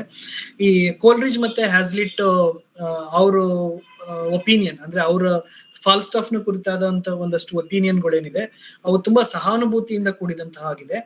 ಮತ್ತೆ ಅವ್ರ ಪ್ರಕಾರ ಮತ್ತೆ ಅಂದ್ರೆ ಕೋಲ್ರಿಜ್ ಮತ್ತೆ ಹ್ಯಾಸ್ಲಿಟ್ ಪ್ರಕಾರ ಅವನು ಜೀವನದ ಸಂತೋಷ ಮತ್ತು ಸ್ವಾತಂತ್ರ್ಯವನ್ನ ಪ್ರತಿನಿಧಿಸ್ತಾ ಇದ್ದಾನೆ. ನಾವು ಇದು ಹೇಳ್ತೀವಿ, live life to the lees ಅಂತ ಹೇಳ್ತೀವಲ್ಲ, ಅದನ್ನ ಆತ ಮಾಡ್ತಿದ್ದಾನೆ ಅಂತ ಕೋಲ್ರಿಜ್ ಮತ್ತೆ ಹ್ಯಾಸ್ಲಿಟ್ ಒಂದಷ್ಟು ಫಾಲ್ಸ್ಟಾಫ್ ನ ಕುರಿತಾಗಿ ಬರೀತಾರೆ. ಅವನ ನಿರಾಕರಣೆಯು ಯೌವನ ಮತ್ತು ಸ್ವಾಭಾವಿಕತೆಯ ಮೇಲಿನ ಆಕ್ರಮಣವಾಗಿದೆ. ಅಂದ್ರೆ ಅವನು ಯಾವ ರೀತಿ ಬದುಕ್ತಾ ಇದ್ದಾನೆ ಅದು ಸಂತೋಷ ಮತ್ತೆ ಸ್ವಾತಂತ್ರ್ಯವನ್ನ ಪ್ರತಿನಿಧಿಸ್ತಾ ಇದ್ರೆ, ಅವನ ನಿರಾಕರಣೆ ಏನಿದೆ ಅದು ಯೌವನ ಮತ್ತೆ ಸ್ವಾಭಾವಿಕತೆ ಅಂದ್ರೆ ನ್ಯಾಚುರಲ್ ಎಕ್ಸಿಸ್ಟೆನ್ಸ್ ಏನಿದೆ ಅದ್ರ ಮೇಲೆ ಆಕ್ರಮಣ ಆಗಿದೆ ಅಂತ ಕಾಲ್ರಿಜ್ ಮತ್ತೆ ಹ್ಯಾಸ್ಲಿಟ್ ಬರೀತಾರೆ. ಮತ್ತೊಂದ್ ಕಡೆ ಹ್ಯಾಸ್ಲಿಟ್ ಫಾಲ್ಸ್ಟಾಫ್ ನನ್ನ ಮಾನವ ಸ್ವಭಾವದ ಶ್ರೇಷ್ಠ ಹಾಸ್ಯ ಸೃಷ್ಟಿ ಅಂತ ಕರೆದಿದ್ದಾನೆ. ಅದು ಹ್ಯಾಸ್ಲಿಟ್ ಫಾಲ್ಸ್ಟಾಫ್ ನ ಬಗ್ಗೆ ಬರೆದಂತಹ ಒಂದಷ್ಟು ಮಾತು. ಮಾನವ ಸ್ವಭಾವದ ಶ್ರೇಷ್ಠ ಹಾಸ್ಯ ಸೃಷ್ಟಿ ಅಂದ್ರೆ is one of the greatest creation of human behaviour. ಅಂದ್ರೆ ಈ ಹ್ಯೂಮರ್ ಅಂತ ಏನಿದೆ ಅದಕ್ಕೆ ಸಂಬಂಧಪಟ್ಟಾಗಿ ಒಂದು ಅತ್ಯದ್ಭುತ ಸೃಷ್ಟಿ ಅಂತ ಶೇಕ್ಸ್ಪಿಯರ್ ನಾವು ಹೇಳ್ತಾನೆ. ಹಾಗೆ ಕೆಲವು ಬೇರೆ ರೀತಿಯಲ್ಲಿ ನಾವು ನೋಡೋದಿತ್ತಾದ್ರೆ, ಯಾಕಂತಂದ್ರೆ ಈಗ ಆಧುನಿಕ ವಿಶ್ಲೇಷಣೆಗಳು ಅಥವಾ ವಿಮರ್ಶೆಯನ್ನ ನೋಡೋದಾಯ್ತು ಅಂತಂದ್ರೆ 20ನೇ ಶತಮಾನದ ಮನೋವಿಶ್ಲೇಷಣಾತ್ಮಕ ಅಂದ್ರೆ ಸೈಕೋಅನಾಲಿಸಿಕ್ ವಿಮರ್ಶಕರು ಎಸ್ಪೆಷಲಿ ಪ್ರಿನ್ಸ್ ಹಾಲ್ನ ಪಾತ್ರವನ್ನ ಈ ಫ್ರೈಡಿಯನ್ ಚೌಕಟ್ಟಿನಲ್ಲಿ ವಿಶ್ಲೇಷಿಸ್ತಾರೆ. ಅವ್ರ ಪ್ರಕಾರ ಫಾಲ್ಸ್ಟಾಫ್ ಒಂದು ತಂದೆ ಬದ್ಲಿ ಅಂದ್ರೆ ಫಾದರ್ ಸಬ್ಸ್ಟಿಟ್ಯೂಟ್ ಅಂತ ನಾವೇನ್ ಹೇಳ್ತೀವಿ, ಅದನ್ನ ಯೂಸ್ ಮಾಡ್ಕೊಂಡು ಪ್ರಿನ್ಸ್ ಹಾಲ್ನ ಪಾತ್ರವನ್ನ ಫ್ರೈಡಿಯನ್ ಫ್ರೇಮ್ವರ್ಕ್ ಅಲ್ಲಿ ನೋಡ್ತಾರೆ. ಅಂದ್ರೆ ಅಲ್ಲಿ ಫಾಲ್ಸ್ಟಾಫ್ ಒಂದು ಫಾದರ್ ಸಬ್ಸ್ಟಿಟ್ಯೂಟ್ ಅಂದ್ರೆ ತಂದೆ ಬದಲಿಯಾಗಿ ನೋಡ್ತಾರೆ. ಮತ್ತೆ ಹಾಲ್ ಅವನನ್ನು ನಿರಾಕರಿಸುವಿಕೆ ಒಂದು ಸಂಕೀರ್ಣ ಮಾನಸಿಕ ಪ್ರಕ್ರಿಯೆಯಾಗಿದೆ. ಅಂದ್ರೆ ಪ್ರಿನ್ಸ್ ಹಾಲ್ ತನ್ನ ತಂದೆ ಕಿಂಗ್ ಹೆನ್ರಿ IV ಅನ್ನ ನಿರಾಕರಿಸುವ ರೀತಿ ಕೂಡ ಒಂದು ಈ ಮಾನಸಿಕ ಸಂಕೀರ್ಣತೆಯ ಒಂದು ಪ್ರಕ್ರಿಯೆ ಒಳಗೆ ಬರುತ್ತೆ ಅಂತ ಈ ಆಧುನಿಕ ಮನೋವಿಶ್ಲೇಷಣಾತ್ಮಕ ಟೀಕೆ ನೋಡುತ್ತೆ. ಮತ್ತೆ ಹಾಗೆ ಹೊಸ ಇತಿಹಾಸವಾದ ನೀವು ಹಿಸ್ಟೋರಿಸಿಸಮ್ ಮತ್ತೆ ಸಾಂಸ್ಕೃತಿಕ ಭೌತಿಕವಾದ ಅಂತ ನೋಡಿದಾಗ, ಕಲ್ಚರಲ್ ಸ್ಟಡೀಸ್ ನಾವು ನೋಡಿದಾಗ, ಕಲ್ಚರಲ್ ಮೆಟೀರಿಯಲಿಸಮ್ ನಾವು ನೋಡಿದಾಗ, ಸ್ಟೀಫನ್ ಗ್ರೀನ್ಬ್ಲಾಟ್ ಅನ್ನುವಂತ ಒಬ್ಬ ದೊಡ್ಡ ವಿಮರ್ಶಕ ನಾಟಕವನ್ನ ಶಕ್ತಿ, ರಾಜ್ಯ ರಚನೆ ಮತ್ತು ಸಾಮಾಜಿಕ ನಿಯಂತ್ರಣದ ದೃಷ್ಟಿಕೋನದಿಂದ ವಿಶ್ಲೇಷಿಸಿದ್ದಾರೆ. ಸ್ಟೀಫನ್ ಗ್ರೀನ್ಬ್ಲಾಟ್ ನ್ಯೂ ಕ್ರಿಟಿಸಿಸಮ್ ಮತ್ತೆ ಕಲ್ಚರಲ್ ಮೆಟೀರಿಯಲಿಸಮ್ ಅಂತ ನಾವು ಹೇಳ್ತೀವಿ, ಹೊಸ ಇತಿಹಾಸವಾದ ಮತ್ತು ಸಾಂಸ್ಕೃತಿಕ ಭೌತಿಕವಾದದ ಒಂದು ದೊಡ್ಡ ವಿಮರ್ಶಕ. ಆತ ನಾಟಕವನ್ನ ಈ ಪವರ್ ಸ್ಟೇಟ್ ಫಾರ್ಮೇಶನ್ ಮತ್ತೆ how the society controls certain things ಅನ್ನೋ ಒಂದು ಫ್ರೇಮ್ವರ್ಕ್ ಇಟ್ಕೊಂಡು ವಿಶ್ಲೇಷಣೆ ಮಾಡಿದ್ದಾರೆ. ಅಂದ್ರೆ ಶಕ್ತಿ, ರಾಜ್ಯ ರಚನೆ ಮತ್ತು ಸಾಮಾಜಿಕ ನಿಯಂತ್ರಣದ ದೃಷ್ಟಿಕೋನದಿಂದ ವಿಶ್ಲೇಷಣೆ ಮಾಡಿದ್ದಾರೆ. ಅವ್ರ ಪ್ರಕಾರ ಹಾಲ್ನ ಪರಿವರ್ತನೆಯು ಆದರ್ಶ ರಾಜನ ನಿರ್ಮಾಣದ ಪ್ರಕ್ರಿಯೆಯಾಗಿದೆ. ಅಂದ್ರೆ ಪೊಲಿಟಿಕಲ್ ಥಿಯರಿನ ನಾವು ನೋಡಿದಾಗ, ರಾಜಕೀಯ ತತ್ವಶಾಸ್ತ್ರವನ್ನ ಗಮನಿಸಿದಾಗ ಒಬ್ಬ ಆದರ್ಶ ರಾಜ ಹೇಗ್ ಆಗ್ಬೇಕು ಅಂತ ಈ ಮ್ಯಾಕಿವೆಲ್ಲಿ ಆಗಿರ್ಬೋದು ಅಥವಾ ಥಾಮಸ್ ಹಾಬ್ಸ್ ತನ್ನ ಲೇವಿಯಥನ್ ಅಲ್ಲಿ ಬರ್ಕೊಂಡಿರ್ಬೋದು. ಕೆಲವೊಂದ್ಸರ್ತಿ ವಿರುದ್ಧವಾಗಿ ಹೋಗ್ತಾನೆ ಪ್ರಿನ್ಸ್ ಹಾಲ್. ಮತ್ತೆ ಆತ ಜನಸಾಮಾನ್ಯರ ಜೊತೆ ಇದ್ದು ಒಂದು ಆದರ್ಶ ರಾಜನಾಗಿ ಹೇಗೆ ನಿರ್ಮಾಣ ಆಗ್ತಾ ಇದ್ದಾನೆ ಅನ್ನೋದು ಸ್ಟೀಫನ್ ಗ್ರೀನ್ಬ್ಲಾಟ್ ನ ವಿಮರ್ಶೆ ಆಗಿದೆ ಮತ್ತೆ ವಿಶ್ಲೇಷಣೆ ಕೂಡ ಆಗಿದೆ. ಅವನು ಸಾಮಾನ್ಯ ಜನರ ಭಾಷೆ, ಸಂಸ್ಕೃತಿಯನ್ನ ಕಲಿತು ನಂತರ ರಾಜಕೀಯ ಅನುಕೂಲಕ್ಕಾಗಿ ಬಳಸ್ತಾನೆ. ಅದನ್ನ ನಾವು ಬೇರೆ ಪೊಲಿಟಿಕಲ್ ಥಿಯರಿಸ್ಟ್ ಗಳಲ್ಲಿ ಕಾಣಕ್ಕಾಗಲ್ಲ. ಈಗ ಥಾಮಸ್ ಹಾಬ್ಸ್ ನ ಲೇವಿಯಥನ್ ಓದಿದಾಗ, ಮ್ಯಾಕಿವೆಲಿಯನ್ ಪ್ರಿನ್ಸ್ ಓದಿದಾಗ ಅಲ್ಲಿ ಕಟ್ಕೊಟ್ಟಂತಹ ಬೇರೆ ಮಾಡೆಲ್ಗಳಿದಾವೆ. ರಾಜ ಹೆಂಗಿರ್ಬೇಕು, ಅವರು ಈ ಸಾಮಾನ್ಯ ಜನರನ್ನ ಎಲ್ಲಿಡ್ಬೇಕು, ಆ ತರದ ಒಂದಷ್ಟು ರಾಜಕೀಯ ಫಿಲಾಸಫಿ ಅಂದ್ರೆ ರಾಜಕೀಯ ತತ್ವಶಾಸ್ತ್ರವನ್ನ ರಾಜನಿಗೆ ಹೇಳ್ಕೊಡ್ತೇವೆ ಆ ಟೆಕ್ಸ್ಟ್ಗಳು. ಆದ್ರೆ ಕಾಂಟ್ರರಿ ಆಗಿ, ತುಂಬಾ ಕಾಂಟ್ರಾಸ್ಟಿಂಗ್ ಆಗಿ ಇಲ್ಲಿ ನಮ್ಗೆ ಶೇಕ್ಸ್ಪಿಯರ್ ಇನ್ನೊಂದು ಫಿಲಾಸಫಿಯನ್ನ ಕಟ್ಕೊಡ್ತಾ ಇದ್ದಾನೆ. ಬಹುಶಃ ಈ ಫಿಲಾಸಫಿ ತುಂಬಾ ಸಮಕಾಲೀನವಾಗಿರುವಂತದ್ದು. ಯಾಕಂದ್ರೆ ನೀವು ಇಂದಿನ ರಾಜಕೀಯ ನೇತಾರರುಗಳನ್ನ ನೋಡಿದಾಗ ಅವರು ಸಾಮಾನ್ಯ ಜನರ ಜೊತೆ ಇರ್ತಾರೆ, ಸಾಮಾನ್ಯ ಜನರು ಭಾಷೆ ಮಾತಾಡ್ತಾ ಇರ್ತಾರೆ, ಅವ್ರ ಸಂಸ್ಕೃತಿಯಲ್ಲಿ ಇರ್ತಾರೆ, ಮತ್ ಸಡನ್ ಆಗಿ ಅದನ್ನ ತಮ್ಮ ರಾಜಕೀಯ ಏನೋ ಉಪಯೋಗಗಳಿಗೆ ಬಳಸ್ಕೊತಾ ಇರ್ತಾರೆ.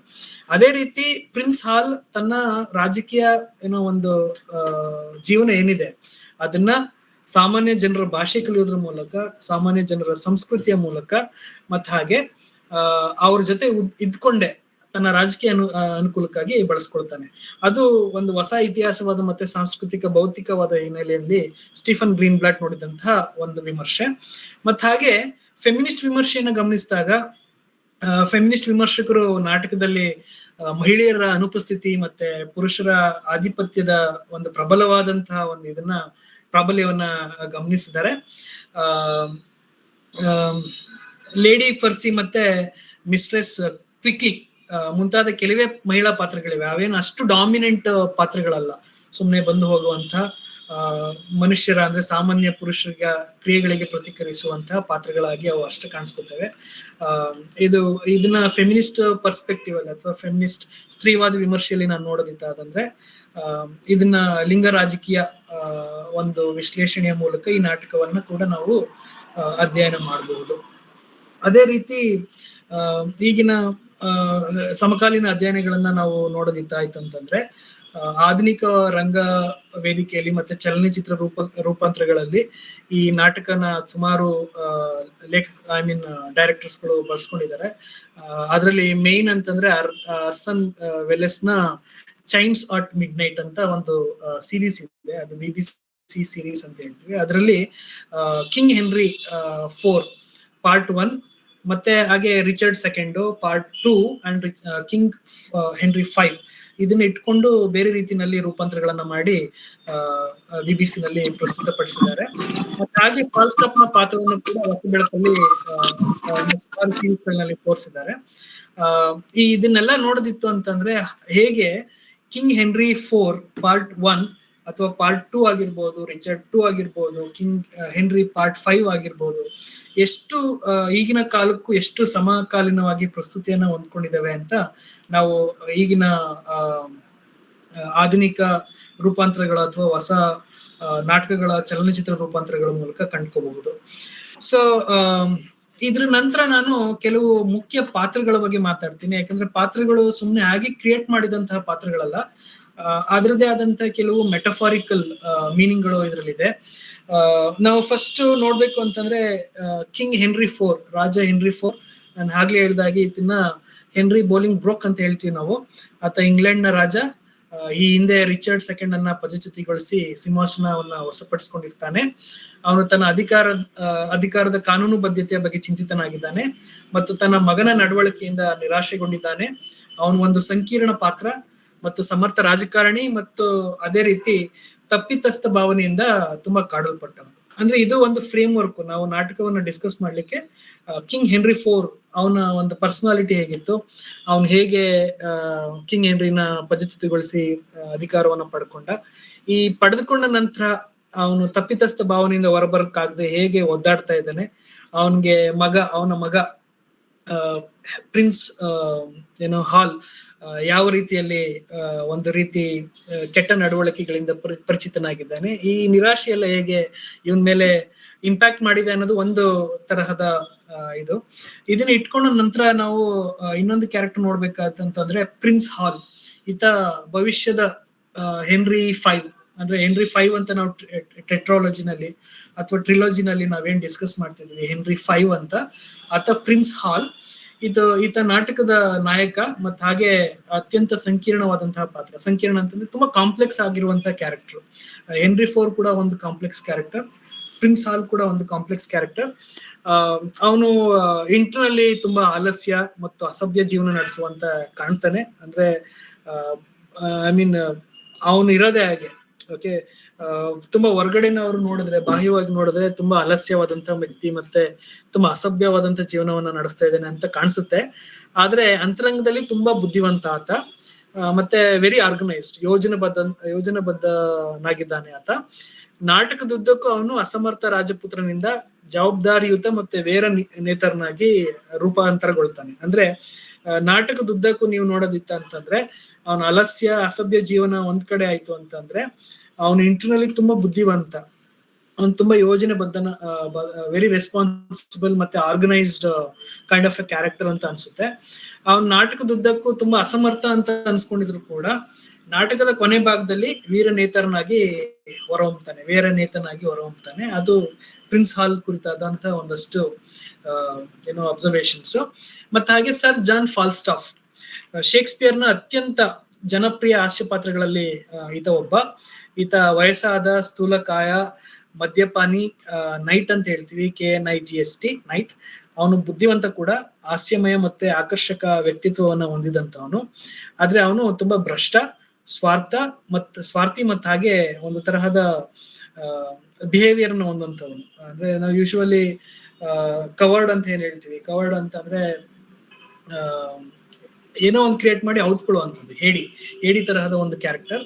ಅವನು ಸಾಂಪ್ರದಾಯಿಕ ಗೌರವ ಮತ್ತು ಕರ್ತವ್ಯದ ವಿರೋಧಿ ಮೌಲ್ಯಗಳನ್ನ ಪ್ರತಿನಿಧಿಸ್ತಾನೆ. ನಾವೇನು ಸಾಂಪ್ರದಾಯಿಕ ಗೌರವ ಮತ್ತೆ ಕರ್ತವ್ಯ, ಡ್ಯೂಟಿ ಮತ್ತು ಹಾನರ್ ಅಂತ ಏನ್ ಹೇಳ್ತೀವಿ, ಈ ಮೌಲ್ಯಗಳನ್ನ ವಿರೋಧಿಸುವಂತಹ ಒಂದು ಕ್ಯಾರೆಕ್ಟರ್ ಆಗಿ ಸರ್ ಜಾನ್ ಫಾಲ್ಸ್ಟಾಫ್ ನ ಕ್ರಿಯೇಟ್ ಮಾಡಿದ್ದಾರೆ. ಸೊ ಅದಕ್ಕೆ ತದ್ವಿರುದ್ಧವಾಗಿ ಹ್ಯಾರಿ ಪರ್ಸಿ ಆರ್ಟ್ಸ್ಪುರ್, ಓಕೆ, ಇಲ್ಲಿ ನಾವು ಎರಡು ಕಾಂಟ್ರಾಸ್ಟ್ ನೋಡ್ಬೋದು. ಹ್ಯಾರಿ ಪರ್ಸಿ ಮತ್ತೆ ಪ್ರಿನ್ಸ್ ಹಾಲ್ ಇಬ್ರು ತದ್ವಿರುದ್ಧ. ಸೊ ಪ್ರಿನ್ಸ್ ಹಾಲ್ನ ಮುಖ್ಯ ಪ್ರತಿಸ್ಪರ್ಧಿ ಹ್ಯಾರಿ ಪರ್ಸಿ, ಅವನು ಯುವ ವೀರ, ಆದರ್ಶವಾದಿ ಮತ್ತೆ ಗೌರವದ ಬಗ್ಗೆ ಅತಿಯಾದ ಚಿಂತನೆಯನ್ನ ಹೊಂದಿರುವಂತಹ ಯೋಧ. ಅವನು ಪಾರಂಪರಿಕ ಮಧ್ಯಕಾಲೀನ ನೈಟ್ನ ಆದರ್ಶಗಳನ್ನ ಅವನು ಪ್ರತಿಪಾದಿಸ್ತಾ ಇರ್ತಾನೆ. ಮತ್ತೆ ಅವನು ಕೋಪ ಮತ್ತು ಅತಿಕ್ರಮಣಶೀಲತೆಯ ತುಂಬಾ ತುಂಬಿಕೊಂಡಿರ್ತಾನೆ. ಅವನು ತುಂಬಾ ಕೋಪವಂತ, ಅಂದ್ರೆ ಕೋಪ ಜಾಸ್ತಿ ಇರುವಂತ ವ್ಯಕ್ತಿ. ಮತ್ತೆ ಹಾಗೆ ಆಕ್ರಮಣಶೀಲತೆ ಅವನ ಪತನಕ್ಕೆ ಕಾರಣ ಆಗ್ತದೆ.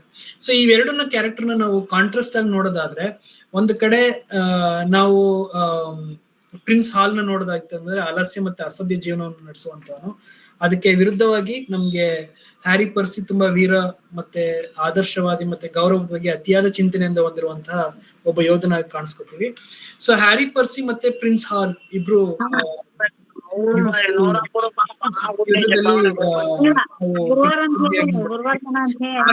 ಸಂಬಂಧಪಟ್ಟ ಹಾಗೆ ಫೋರ್ ಸಿಸ್ಟರ್, ಚಿಕ್ಕಪ್ಪ ಮತ್ತು ಪರ್ಸಿ ಕುಟುಂಬದ ರಾಜಕೀಯ ಮೆದುಳು ಮತ್ತೆ ಹಾಗೆ ನೋಡಿ ಯಾರವರು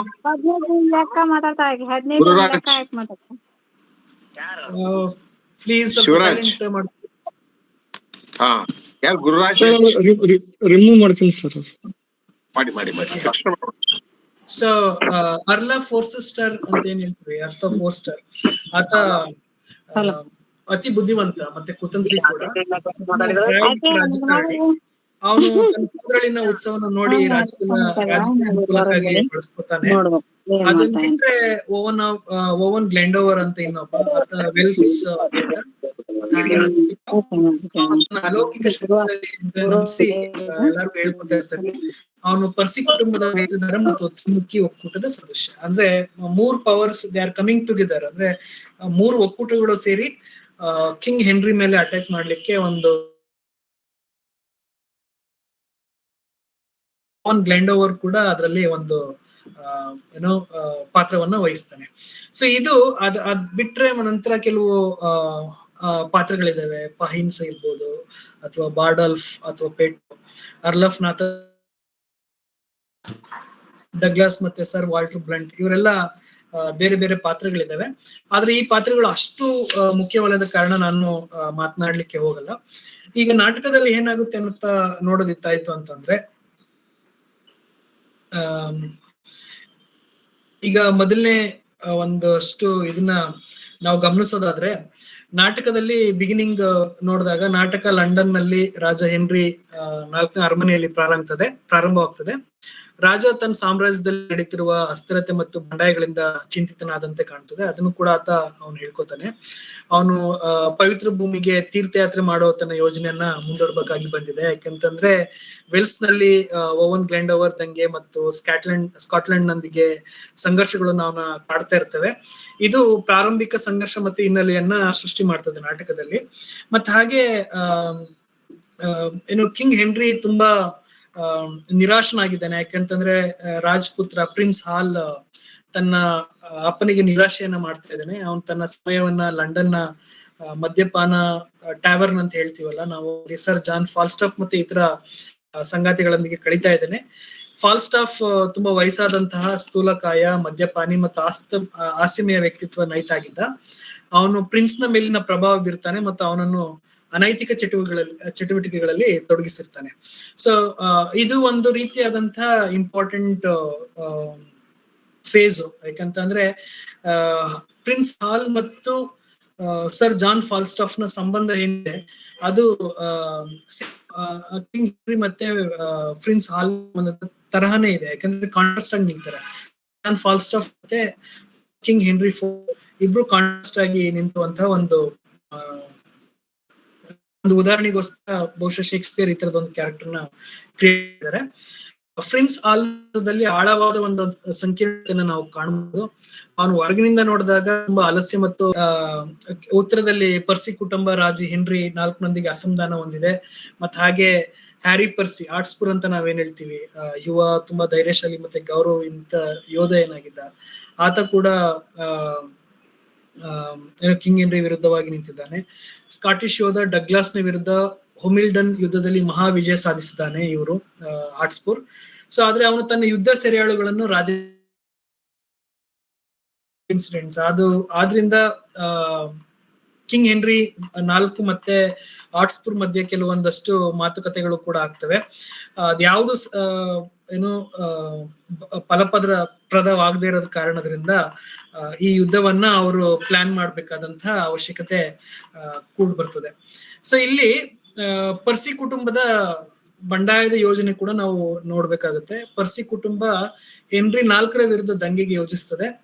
ಮತ್ತೆ ಆರ್ಟ್ಸ್ಪುರ್ ಅವನ ತಂದೆ ನಾರ್ಥಂಬರ್ಲ್ಯಾಂಡ್ ಮತ್ತೆ ಚಿಕ್ಕಪ್ಪ ಹರ್ಲ ಫೋರ್ಸ್ಟರ್ ಒಟ್ಟಾಗಿ ತಮ್ಮ ಅಸಮಾಧಾನವನ್ನ ಚರ್ಚಿಸ್ತಾರೆ.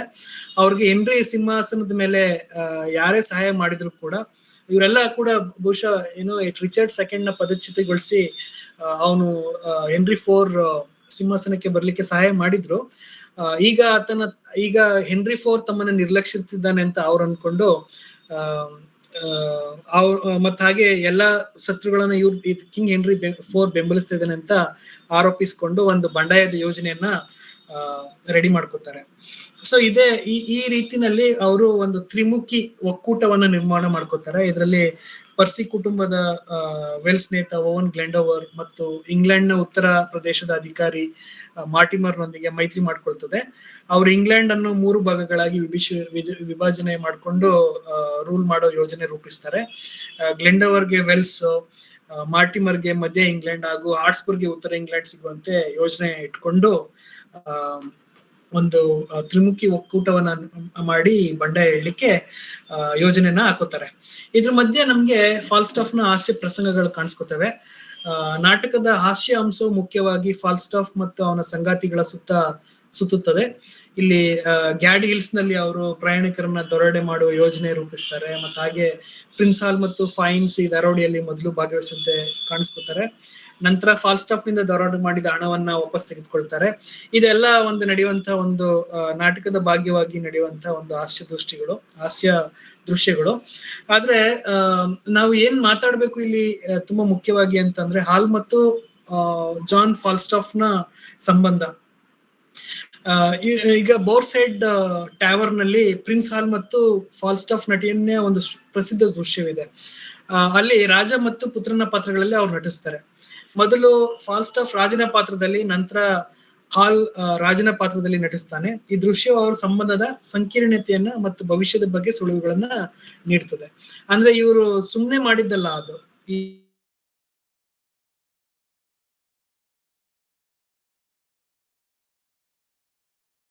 ಏನು ಹಾಲ್ ರಾಜನ ನಡೆಸೋದನ್ನು ಸುಮ್ನೆ ಹಾಗೆ ಮಾಡಿದಂತ ದೃಶ್ಯಗಳಲ್ಲ. ಇದು ಭವಿಷ್ಯದ ಏನೋ ಹಾಲ್ ಮತ್ತೆ ಫಾಲ್ಸ್ಟಾಫ್ ನ ಸಂಬಂಧ ಏನಿದೆ, ಮತ್ತೆ ಹಾಗೆ ಹಾಲ್ ಮುಂದೆ ಹೇಗೆ ರಾಜನಾಗಿ ಬದಲಾವಣೆ ಆಗ್ಬಹುದು ಅನ್ನೋದ್ರ ಕುರಿತಾಗಿ ಏನೋ ಸಾಕಷ್ಟು ಮಾಹಿತಿಗಳನ್ನ ಇದರಲ್ಲಿ ಶೇಕ್ಸ್ಪಿಯರ್ ಕೊಡ್ತಾನೆ.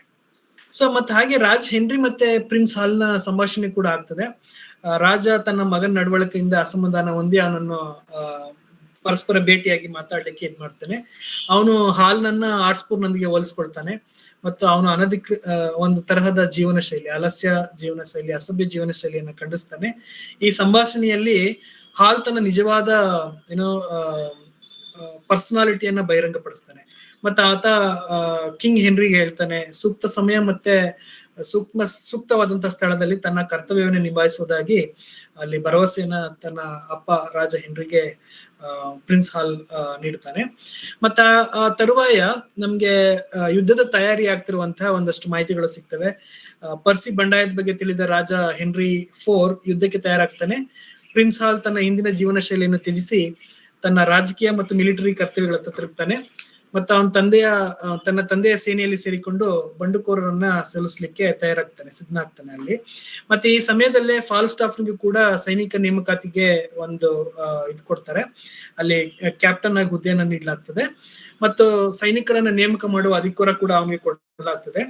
ಆದ್ರೆ ಅವನು ಈ ಅಧಿಕಾರನ ದುರುಪಯೋಗ ಪಡಿಸ್ಕೊಂಡು ಶ್ರೀಮಂತರಿಂದ ಲಂಚ ತೆಗೆದುಕೊಂಡು ಅವರನ್ನ ಸೈನ್ಯದಿಂದ ವಿನಾಯಿತಿ ನೀಡ್ತಾನೆ. ಬದಲಿಗೆ ಬಡವರು, ಅಪರಾಧಿಗಳು ಮತ್ತೆ ಅಸಮರ್ಥರು ಅಂತ ಯಾರನ್ನ ಇರ್ತಾರೆ ಅವ್ರನ್ನೆಲ್ಲ ಸೇನೆಯಲ್ಲಿ ನೇಮಕ ಮಾಡ್ಕೊತಾನೆ. ಇದು ಅವನ ಭ್ರಷ್ಟಾಚಾರ ಮತ್ತು ಸ್ವಾರ್ಥಿ ಸ್ವಭಾವವನ್ನ ಮೊದಲನೇ ಸಾರಿ ನಮ್ಗೆ ನಾಟಕದಲ್ಲಿ ತೋರಿಸ್ತದೆ. ಈ ಶ್ರೂಸ್ಬರಿ ಯುದ್ಧಕ್ಕೆ ಮೊದಲು ಎರಡು ಸೇನೆಗಳು ಎದುರಾಗ್ತವೆ. ಅಲ್ಲಿ ರಾಜ ಹೆನ್ರಿ IV ಶಾಂತಿಯುತ ಪರಿಹಾರಕ್ಕೆ ಪ್ರಯತ್ನ ಮಾಡ್ತಿದ್ರೆ ಮಾತುಕತೆಗಳಿಗೆ ಪ್ರಿನ್ಸ್ ಹಾಲ್ ಮತ್ತು ಸರ್ ವಾಲ್ಟರ್ ಬ್ಲಂಟ್ ಅನ್ನು ಕಳಿಸ್ತಾನೆ ಆತ. ಆರ್ಟ್ಸ್ಬರ್ಗ್ಗೆ ದ್ವಂದ್ವ ಯುದ್ಧದ ಸವಾಲು ಹಾಕುತ್ತಾನೆ. ಯಾಕಂದ್ರೆ ಸೇನೆಗಳನ್ನ ಕಾಪಾಡ್ಕೊಳ್ಳೋದು ಅವ್ರದ್ದು ಕರ್ತವ್ಯ ಆಗಿರುತ್ತೆ. ಆದ್ರಿಂದ ದ್ವಂದ್ವ ಯುದ್ಧದ ಸವಾಲನ್ನ ಹಾಕ್ತಾನೆ. ಇವರೊಬ್ಬರ ನಡುವಿನ ಹೋರಾಟದಿಂದ ಸಂಘರ್ಷಗಳು ಬಗೆಹರಿಸಲು ಪ್ರಸ್ತಾಪಿಸ್ತಾನೆ. ಜಸ್ಟ್ ಪ್ರಿನ್ಸ್ ಹ್ಯಾರಿ ಜೊತೆ ಹಾಟ್ಸ್ಪೂರ್ ಜೊತೆ ಪ್ರಿನ್ಸ್ ಹಾಲ್ ಜಗಳ ಮಾಡಿ ಹೋರಾಟ ಮಾಡಿ ಸಂಘರ್ಷ ಮಾಡಿ ಯುದ್ಧವನ್ನ ಬಗೆಹರಿಸ್ಕೊಳ್ಳಿಕ್ಕೆ ಇದ್ ಮಾಡ್ತಾರೆ. ಆದ್ರೆ ಮಾತುಕತೆ ವಿಫಲವಾದಾಗ ಯುದ್ಧ ಪ್ರಾರಂಭ ಆಗ್ತದೆ. ಯುದ್ಧ ನಾಟಕದ ಒಂದು ಪರಾಕಾಷ್ಠೆಯಾಗಿ ನಾವು ನೋಡಬಹುದು.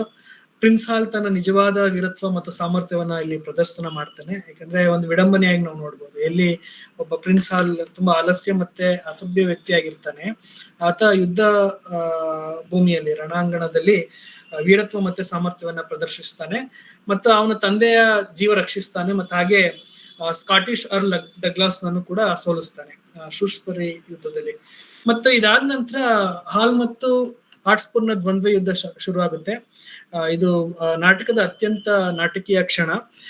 ಅಲ್ಲಿ ಪ್ರಿನ್ಸ್ ಹಾಲ್ ಮತ್ತು ಹ್ಯಾರಿ ಪರ್ಸಿ ಆರ್ಟ್ಸ್ಪೂರ್ ನಡುವಿನ ದ್ವಂದ್ವ ಯುದ್ಧ ಇಬ್ಬರು ಯುವ ಯೋಧರು ಮತ್ತೆ ಗೌರವ ಮತ್ತೆ ಸ್ಥಾನದ ಹೋರಾಟದಲ್ಲಿ ತೊಡಗಿಕೊಳ್ತಾರೆ. ಇದರಿಂದನೇ ಇಂಪಾರ್ಟೆಂಟ್ ವಿಷಯ ಇಲ್ಲಿ ಡಿಸ್ಕಸ್ ಆಗೋದು. ಗೌರವದ ಬಗ್ಗೆ ಇರುವಂತಹ ಒಂದು ಹ್ಯಾರಿ ಪರ್ಸಿಗಿರುವಂತಹ ಒಂದು ಮಧ್ಯಕಾಲೀನ ಒಂದು ನಂಬಿಕೆ, ಮತ್ತೆ ಗೌರವದ ಬಗ್ಗೆ ಪ್ರಿನ್ಸ್ ಹಾಲ್ಗಿರುವಂತಹ ಒಂದು ನಂಬಿಕೆ, ಮತ್ತೆ ಫಾಲ್ಸ್ಟಾಫ್ ಹೇಗೆ ಗೌರವವನ್ನು ನೋಡ್ತಾನೆ ಅನ್ನೋದಿಲ್ಲಿ ತುಂಬಾ ಇಂಪಾರ್ಟೆಂಟ್ ಆಗ್ತದೆ. ಇಬ್ರು ಯುವ ಯೋಧರು ಗೌರವ ಮತ್ತು ಸ್ಥಾನದ ಹೋರಾಟದಲ್ಲಿ ತೊಡಗಿಕೊಳ್ತಾರೆ. ಈ ಪ್ರಿನ್ಸ್ ಹಾಲ್ ಈ ಯುದ್ಧದಲ್ಲಿ ಆರ್ಟ್ಸ್ಪೂರ್ನ ಸೋಲಿಸಿ ಕೊಲ್ತಾನೆ. ಇದರಿಂದ ಅವನ ರೂಪಾಂತರ ಪೂರ್ಣಗೊಳ್ಳುತ್ತದೆ. ಒಂದು ಟ್ರಾನ್ಸ್ಫಾರ್ಮೇಶನ್ ಏನಿತ್ತು ಪ್ರಿನ್ಸ್ ಹಾಲ್ ಫ್ರಮ್ ಅನ್ಆರ್ಗನೈಸ್ಡ್ ಮತ್ತೆ lethargic life to very promising prince ಅಥವಾ ಕಿಂಗ್ ಆಗೋ ಏನು ಒಂದು ಇದಿದೆ ಅಲ್ಲಿ ಟ್ರಾನ್ಸ್ಫಾರ್ಮೇಶನ್ ಅಲ್ಲಿ ಇದೆ, ಅದು ಅಲ್ಲಿ ಪೂರ್ಣ ಆಗ್ತದೆ. ಅವನು ಆಲಸ್ಯ ರಾಜ್ಯಪುತ್ರನಿಂದ ವೀರ ಯೋಧ ಮತ್ತು ಭವಿಷ್ಯದ ರಾಜನಾಗಿ ಮಾರ್ಪಡ್ತಾನೆ. ಸೊ ಇಲ್ಲಿಗೆ ಕತೆ ಎಂಡ್ ಆಗೋದಿಲ್ಲ. ಅದಾದ ನಂತರ ಒಂದು ಫಾಲ್ಸ್ಟಾಫ್ನ ಕವರ್ಡೈಸ್ ಅಂತ ಏನ್ ಹೇಳ್ತೀವಿ, ಅವನ ಪುಕ್ಕಲತನ ಅಥವಾ ಹೇಡಿತನ ಏನಿದೆ ಅದು ಕೂಡ ಅಲ್ಲಿ ಪ್ರದರ್ಶನ ಆಗ್ತದೆ. ಯುದ್ಧದ ಸಮಯದಲ್ಲಿ ಫಾಲ್ಸ್ಟಾಫ್ ತನ್ನ ಹೇಡಿತನವನ್ನ ಪ್ರದರ್ಶಿಸ್ತಾನೆ. ಅವನು ಸತ್ತಂತೆ ನಟಿಸಿ ಯುದ್ಧದಿಂದ ತಪ್ಪಿಸ್ಕೊಳ್ಳಕ್ಕೆ ಪ್ರಯತ್ನ ಮಾಡ್ತಿರ್ತಾನೆ. ನಂತರ ಅವನು ಆರ್ಟ್ಸ್ಪೂರ್ನ ಮೃತದೇಹವನ್ನು ಹೊತ್ಕೊಂಡು ಹೋಗಿ ತಾನೇ ಅವನನ್ನ ಕೊಂದಿದ್ದೇನೆ ಅಂತ ಹೇಳ್ಕೊಳ್ತಾನೆ. ಇದು ಅವನ ಅಸತ್ಯ ಮತ್ತೆ ಸ್ವಾರ್ಥಿ ಸ್ವಭಾವವನ್ನ ಅಲ್ಲಿ ಬಹಿರಂಗಪಡಿಸುತ್ತದೆ.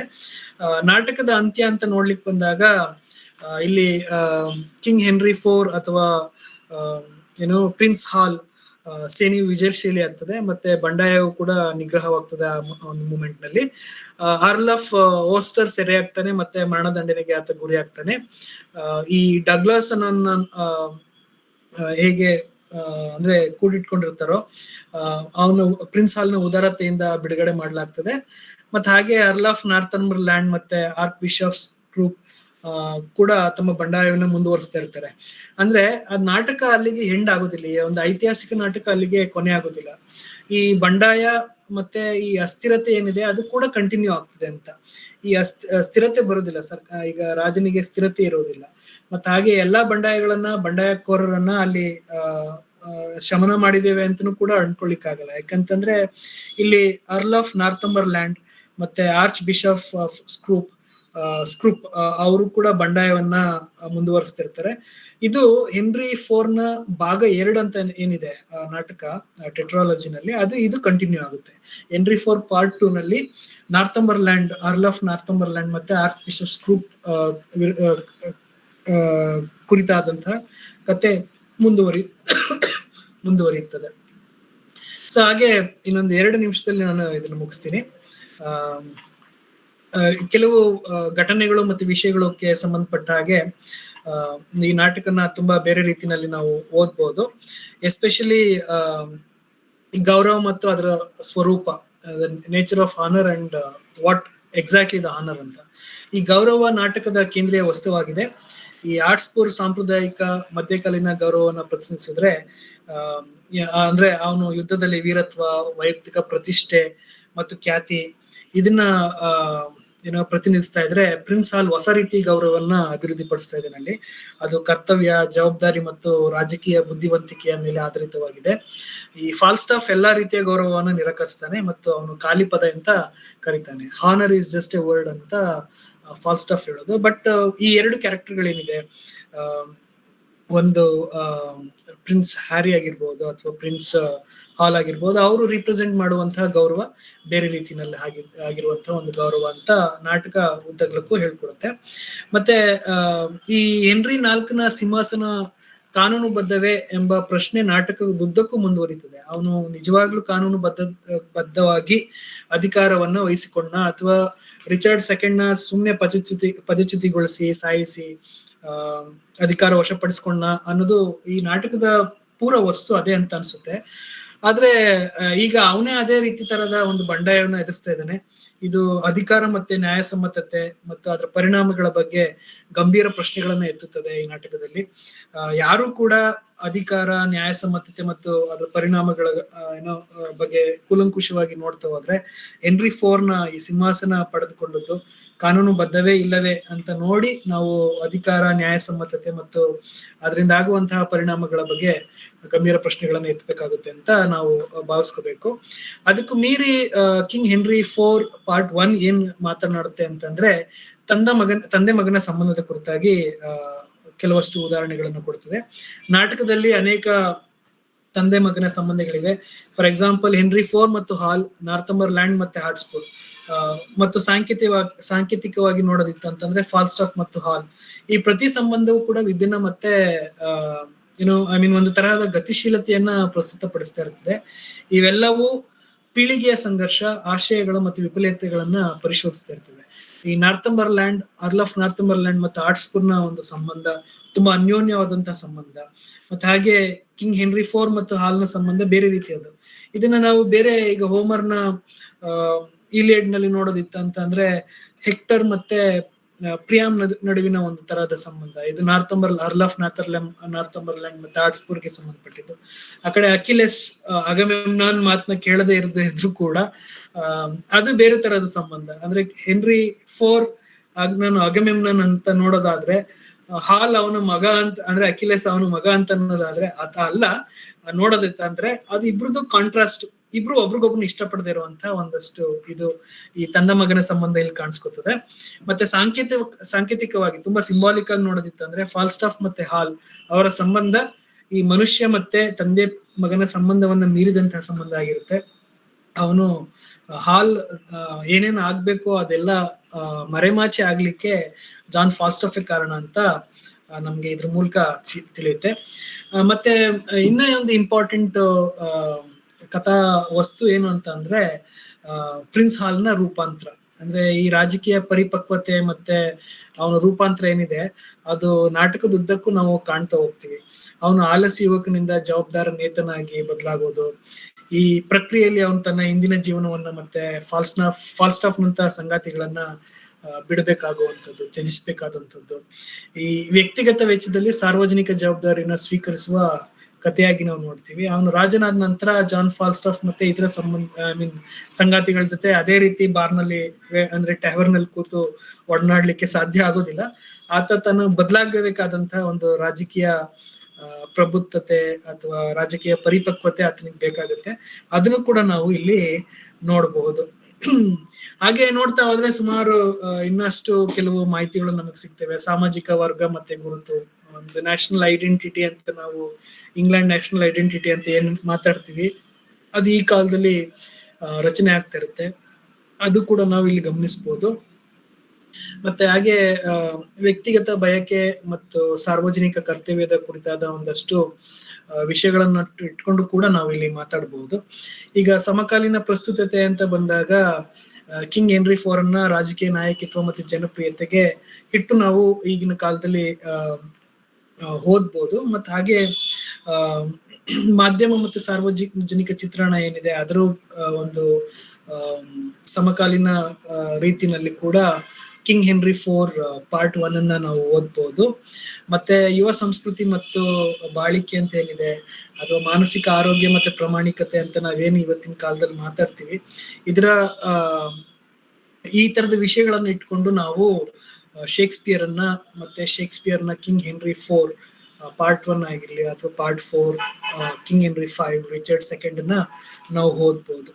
ಸೊ ಆಧುನಿಕ ಸಾಹಿತ್ಯ ವಿಮರ್ಶೆ ಈ ತರ ಶೇಕ್ಸ್ಪಿಯರ್ನ ಒಂದಷ್ಟು ನಾಟಕಗಳನ್ನ ಕುರಿತಾಗಿ ಹೇಳುತ್ತೆ.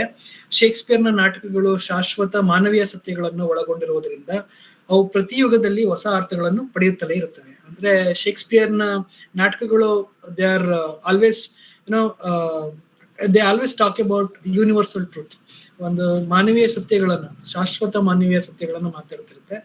ಅದರಿಂದ ಅವು ಬೇರೆ ಬೇರೆ ರೀತಿನಲ್ಲಿ ಬೇರೆ ಬೇರೆ ಕಾಲಘಟ್ಟಕ್ಕೆ ಸ್ಥಳಗಳಿಗೆ ಅದರದೇ ಆದಂತಹ ಅರ್ಥಗಳನ್ನ ಪಡ್ಕೊಳ್ತಾ ಇರ್ತದೆ. ಅದರಿಂದ ಶೇಕ್ಸ್ಪಿಯರ್ ನಾಟಕಗಳು ಇವತ್ತಿಗೂ ಶಾಶ್ವತ ಅಂತ ಆಧುನಿಕ ಸಾಹಿತ್ಯ ವಿಮರ್ಶೆ ಮಾತಾಡುತ್ತೆ.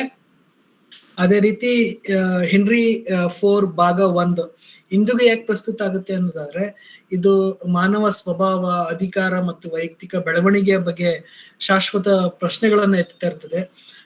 ಅದರಿಂದ ಶೇಕ್ಸ್ಪಿಯರ್ ಹೆನ್ರಿ IV ಪಾರ್ಟ್ 1 ಅಥವಾ ಪಾರ್ಟ್ 2 ಒಂದು ಅಮರ ಕೊಡುಗೆಯಾಗಿದೆ ಅಂತ ಮತ್ತಷ್ಟು ವಿಮರ್ಶಕರು ಮಾತಾಡ್ತಾರೆ. ಸೊ ಇಲ್ಲಿ ನಾವು ನೋಡೋದಿತ್ತಂತಂದ್ರೆ ಜಾನ್ ಫಾಲ್ಸ್ಟಾಫ್ ನಲ್ಲಿ ನನ್ನನ್ನು ನಾನು ಕಳ್ಕೋಬಹುದು, ಅಥವಾ ನೀವು ಯಾರಾದ್ರೂ ಕೇಳ್ತಿದ್ರೆ ಹ್ಯಾರಿನಲ್ಲಿ ನಿಮ್ಮನ್ನ ನೀವು ನೋಡ್ಕೋಬಹುದು, ಅಥವಾ ಪ್ರಿನ್ಸ್ ಆಲ್ ನಲ್ಲಿ ನಿಮ್ಮನ್ನ ನೀವು ಕಂಡ್ಕೋಬಹುದು. ಇದು ಮಾನವ ಸ್ವಭಾವ ಏನಿದೆ, ಶೇಕ್ಸ್ಪಿಯರ್ ತುಂಬಾ ಕ್ರಿಯೇಟಿವ್ ಆಗಿ, ತುಂಬಾ ಪಕ್ವವಾಗಿ ಮನುಷ್ಯ ಸ್ವಭಾವವನ್ನ ಆತ ಪ್ರೆಸೆಂಟ್ ಮಾಡ್ತಾನೆ. ಮತ್ತು ಹಾಗೆ ಅಧಿಕಾರಕ್ಕೆ ಸಂಬಂಧಪಟ್ಟ ಹಾಗೆ ಆತ ನೀಡುವಂತಹ ಕೆಲವು ಉದಾಹರಣೆಗಳಾಗಿರ್ಬೋದು, ಅಂದ್ರೆ ಅಧಿಕಾರಕ್ಕೆ ಸಂಬಂಧಪಟ್ಟಂತಹ ನಾಟಕಗಳು ಯಾವುದಿದೆ, ಐತಿಹಾಸಿಕ ನಾಟಕಗಳಾಗಿರ್ಬೋದು ಅಥವಾ ಟ್ರಾಜಿಡಿಗಳಾಗಿರ್ಬೋದು, ಅಲ್ಲಿ ಅಧಿಕಾರಕ್ಕೆ ಸಂಬಂಧಪಟ್ಟಂಗೆ ಆತ ಮಾತಾಡಿದಾಗ ಆತ ಒಬ್ಬ ದೊಡ್ಡ ತತ್ವಜ್ಞಾನಿ ತರ ಕಾಣ್ತಾನೆ ಶೇಕ್ಸ್ಪಿಯರ್. ಅಂದ್ರೆ ನಾವ್ ಏನೇನು ಯೋಚನೆ ಮಾಡಬಲ್ವೋ ಅವೆಲ್ಲವನ್ನ ಶೇಕ್ಸ್ಪಿಯರ್ ಯೋಚನೆ ಮಾಡಿದ್ದ. ನಾವ್ ಏನೇನು ಅನ್ಕೊಂಡು ಬೇರೆಯವ್ರ ಬಗ್ಗೆ ಕೆಟ್ಟದ್ ಮಾಡ್ಬೇಕು ಅಂತ ಅನ್ಕೊತಿರ್ತೀವಿ, ಅದನ್ನೆಲ್ಲ ಶೇಕ್ಸ್ಪಿಯರ್ ಯೋಚನೆ ಮಾಡಿದ್ದ. ಜಾನ್ ಫಾಲ್ಸ್ಟಾಫ್ ಕ್ರಿಯೇಟ್ ಮಾಡ್ಬೇಕಾದ್ರೆ ಶೇಕ್ಸ್ಪಿಯರ್ ಮನಸ್ಥಿತಿ ಹೇಗಿತ್ತು, ಅಥವಾ ಯಾಗೋ ತರಹದ ಒಂದು ವಿಲನಸ್ ಕ್ಯಾರೆಕ್ಟರ್, ತುಂಬಾ ಭಯಂಕರ ಶತ್ರುವನ್ನ ಆತ ನಿರ್ಮಾಣ ಮಾಡ್ಬೇಕಾದ್ರೆ ಅವ್ನು ಹೇಗೆ ಯೋಚನೆ ಮಾಡಕ್ ಸಾಧ್ಯ ಆಯ್ತು, ಆ ತರದೊಂದಿದು. ಸೊ ಅವೆಲ್ಲವೂ ತುಂಬಾ ಕಷ್ಟ ಆನ್ಸರ್ ಮಾಡೋದು ಶೇಕ್ಸ್ಪಿಯರ್ ಬಗ್ಗೆ. ಆದ್ರೆ ಅವನ ಕೊಡುಗೆ ಮಾತ್ರ ಅನನ್ಯ. ಕಿಂಗ್ ಹೆನ್ರಿ IV ಮೂಲಕ ಈ ಮಾನವ ಸ್ವಭಾವ, ಅಧಿಕಾರ ಮತ್ತೆ ಈ ವೈಯಕ್ತಿಕ ಬೆಳವಣಿಗೆಯ ಒಂದಷ್ಟು ಮಜಲುಗಳನ್ನ ಶೇಕ್ಸ್ಪಿಯರ್ ನಮ್ಗೆ ತೋರಿಸ್ಕೊಟ್ಟಿದ್ದಾರೆ. ಇಷ್ಟು ಮಾತುಗಳನ್ನ ನೀವು ಇಲ್ಲಿವರೆಗೂ ಕೇಳಿಸ್ಕೊಂಡ್ರಿ. ಇದು ಬಿಟ್ಟು ಇನ್ನ ಮಾತಾಡ್ಬೋದು, ಆದ್ರೆ ಸಮಯ ತುಂಬಾ ಹೋಗಿರೋದ್ರಿಂದ ನಾನು ಇಲ್ಲಿಗೆ ನಿಲ್ಲಿಸ್ತೀನಿ. ಏನಾದ್ರೂ ಪ್ರಶ್ನೆ ಇದ್ರೆ ನಾನು ತೆಗೆದುಕೊಳ್ತೀನಿ. ಈ ಒಂದು ಅವಕಾಶ ನೀಡಿದ್ದಕ್ಕೆ ಧಾರವಾಡ ಕಟ್ಟೆಯ ಪ್ರೊಫೆಸರ್ ದೋಮೂರ್ ಸರ್ಗೆ ಮತ್ತು ಹಾಗೆ ಎಲ್ಲ ಪದಾಧಿಕಾರಿಗಳಿಗೆ ನಾನು ಕೃತಜ್ಞತೆಯನ್ನ ಸಲ್ಲಿಸ್ತೇನೆ. ಧನ್ಯವಾದಗಳು. ಏನಾದ್ರೂ ಪ್ರಶ್ನೆಗಳಿದ್ರೆ ಅದನ್ನ ನಾನು ಆನ್ಸರ್ ಮಾಡ್ತೀನಿ. Thank you. Thank you sir, ಧನ್ಯವಾದಗಳು. ಕಲ್ಯಾಣ ಕರ್ನಾಟಕದ ನಡೆದಾಡುವ ದೇವರು ಜ್ಞಾನ ದಾಸೋಹಿ ಶರಣಬಸವೇಶ್ವರ ಸಂಸ್ಥಾನದ 8ನೆಯ ಪೀಠಾಧಿಪತಿಗಳಾದ ಪರಮ ಪೂಜ್ಯ ಡಾಕ್ಟರ್ ಶರಣಬಸವಪ್ಪ ಅಪ್ಪ ಅವರು ಇತ್ತೀಚೆಗೆ ಲಿಂಗೈಕ್ಯರಾಗಿದ್ದಾರೆ. ಅವರ ಅಗಲಿಕೆಯು ನಾಡಿಗೆ ತುಂಬಲಾರದ ನಷ್ಟವಾಗಿದೆ. ಪೂಜ್ಯರ ಆತ್ಮಕ್ಕೆ ಶಾಂತಿ ಕೋರಿ ನಾವೆಲ್ಲರೂ ಸಾಂಕೇತಿಕ ಮೌನ ಪ್ರಾರ್ಥನೆ ಸಲ್ಲಿಸೋಣ. ಈಗ ಮೌನ.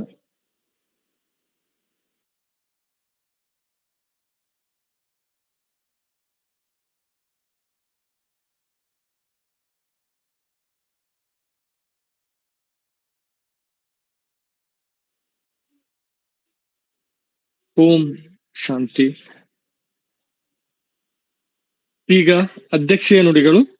ಪ್ರೊಫೆಸರ್ ಬಸವರಾಜ್ ಡೋಣೂರ್, ಮಾನ್ಯ ನಿರ್ದೇಶಕರು, ಅಧ್ಯಯನಾಂಗ, ಕರ್ನಾಟಕ ಕೇಂದ್ರೀಯ ವಿಶ್ವವಿದ್ಯಾಲಯ ಕಲಬುರಗಿ. Sir please. ಧಾರವಾಡಕಟ್ಟೆಯ ಸಂಗಾತಿಗಳೇ, ಶಿವರಾಜ್ ನನ್ನ ಧ್ವನಿ ಕೇಳಿಸ್ತಲ್ಲ? ಹಾ ಸರ್. ಧಾರವಾಡಕಟ್ಟೆಯ ಸಂಗಾತಿಗಳೇ, ಸ್ನೇಹಿತರೆ, ಹಿರಿಯರೇ, ಸಾಹಿತ್ಯಾಸಕ್ತರೇ, ಎಲ್ಲರಿಗೂ ನಮಸ್ಕಾರ.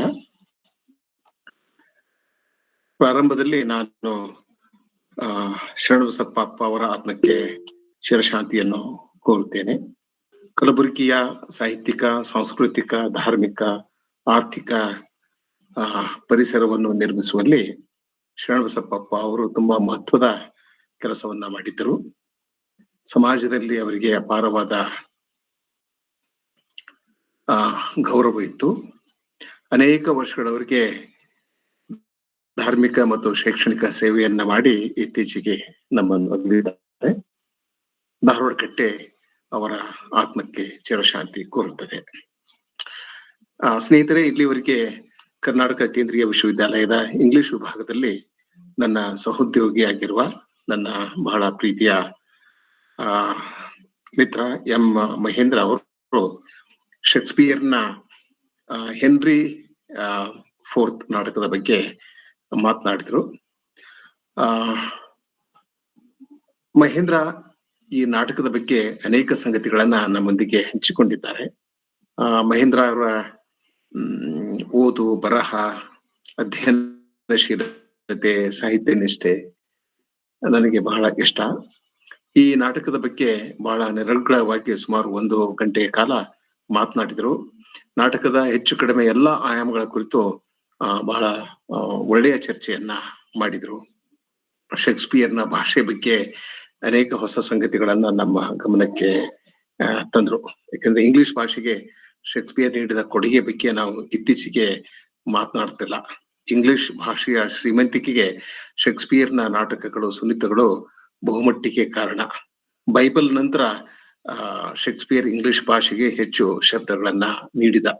ಇದರ ಬಗ್ಗೆ ನಾವು ಅನೇಕ ಉಪನ್ಯಾಸಗಳನ್ನ ಏರ್ಪಡಿಸಬಹುದು ಮತ್ತು ಕನಿಷ್ಠ ಒಂದು 10-15 PhD ಪ್ರಬಂಧಗಳನ್ನ ಕೂಡ ಬರೆಯಬಹುದು. ಮತ್ತು ಈ ನಾಟಕವನ್ನ ಯಾವ್ಯಾವ ನೆಲೆಯಿಂದ ಪರೀಕ್ಷಿಸಬಹುದು ಎಂಬುದರ ಬಗ್ಗೆ ಮಹೇಂದ್ರ ಅನೇಕ ಮಾತುಗಳನ್ನ ಆಡಿದ್ರು. ಅವರೊಂದಿಗೆ ನೀವು ಚರ್ಚೆಯನ್ನ ಆಮೇಲೆ ಮುಂದುವರಿಸಬಹುದು. ಈಗ ಸುಮಾರು ಒಂದು 10 ನಿಮಿಷಗಳ ಕಾಲ ನಾನು ಈ ನಾಟಕದ ಬಗ್ಗೆ ಕೆಲವು ಮಾತುಗಳನ್ನ ನಿಮ್ಮ ಜೊತೆ ಹಂಚಿಕೊಳ್ಳಿಕ್ಕೆ ಇಷ್ಟಪಡ್ತೇನೆ. ಇದು ಈ ಮಾಲಿಕೆಯ 2ನೆಯ ಉಪನ್ಯಾಸ, ಬಹಳ ಯಶಸ್ವಿ ಉಪನ್ಯಾಸ. ಹೆನ್ರಿ ಫೋರ್ತ್ ಶೇಕ್ಸ್ಪಿಯರ್ನ ತುಂಬಾ ಮಹತ್ವದ ಬ್ರಿಟಿಷ್ ಐತಿಹಾಸಿಕ ನಾಟಕ. ಶೇಕ್ಸ್ಪಿಯರ್ 10 ಇಂಗ್ಲಿಷ್ ಐತಿಹಾಸಿಕ ನಾಟಕಗಳನ್ನ ಬರೆದಿದ್ದಾನೆ. ಪ್ರಾಯಶಃ ಶೇಕ್ಸ್ಪಿಯರ್ನಂತ ಪ್ರಪಂಚದಲ್ಲಿ ಬೇರೆ ಯಾವ ನಾಟಕಕಾರನು ತನ್ನ ದೇಶದ ಇತಿಹಾಸದ ಬಗ್ಗೆ ಇಷ್ಟು ದೊಡ್ಡ ಸಂಖ್ಯೆಯ ನಾಟಕಗಳನ್ನ ಬರೆದ ಉದಾಹರಣೆ ಇಲ್ಲ. ಕನ್ನಡದಲ್ಲೂ ಇಲ್ಲ ಅಥವಾ ಭಾರತೀಯ ಬೇರೆ ಯಾವ ಭಾಷೆಗಳಲ್ಲೂ ಇಲ್ಲ. ಸೊ ಶೇಕ್ಸ್ಪಿಯರ್ನಿಗೆ ತನ್ನ ಸಮಕಾಲೀನ ರಾಜಕೀಯ ಬೇಗುದಿಯ ಬಗ್ಗೆ, ತಲ್ಲಣದ ಬಗ್ಗೆ, ಅನೇಕ ತಂತ್ರ ಕುತಂತ್ರಗಳ ಬಗ್ಗೆ, ಷಡ್ಯಂತ್ರಗಳ ಬಗ್ಗೆ ಅವನಿಗೆ ಬಹಳ ನಿಖರವಾದ ಮಾಹಿತಿ ಇತ್ತು ಮತ್ತು ಅದೆಲ್ಲದರ ಅನುಭವ ಅವನಿಗೆ ದಕ್ಕಿತ್ತು. ಈ ಎಲ್ಲ ಸಂಗತಿಗಳನ್ನ ತನ್ನ ಐತಿಹಾಸಿಕ ನಾಟಕಗಳಲ್ಲಿ ಅವನು ಬಹಳ ನಾಟಕೀಯವಾಗಿ ಚಿತ್ರಿಸಿದ್ದಾನೆ.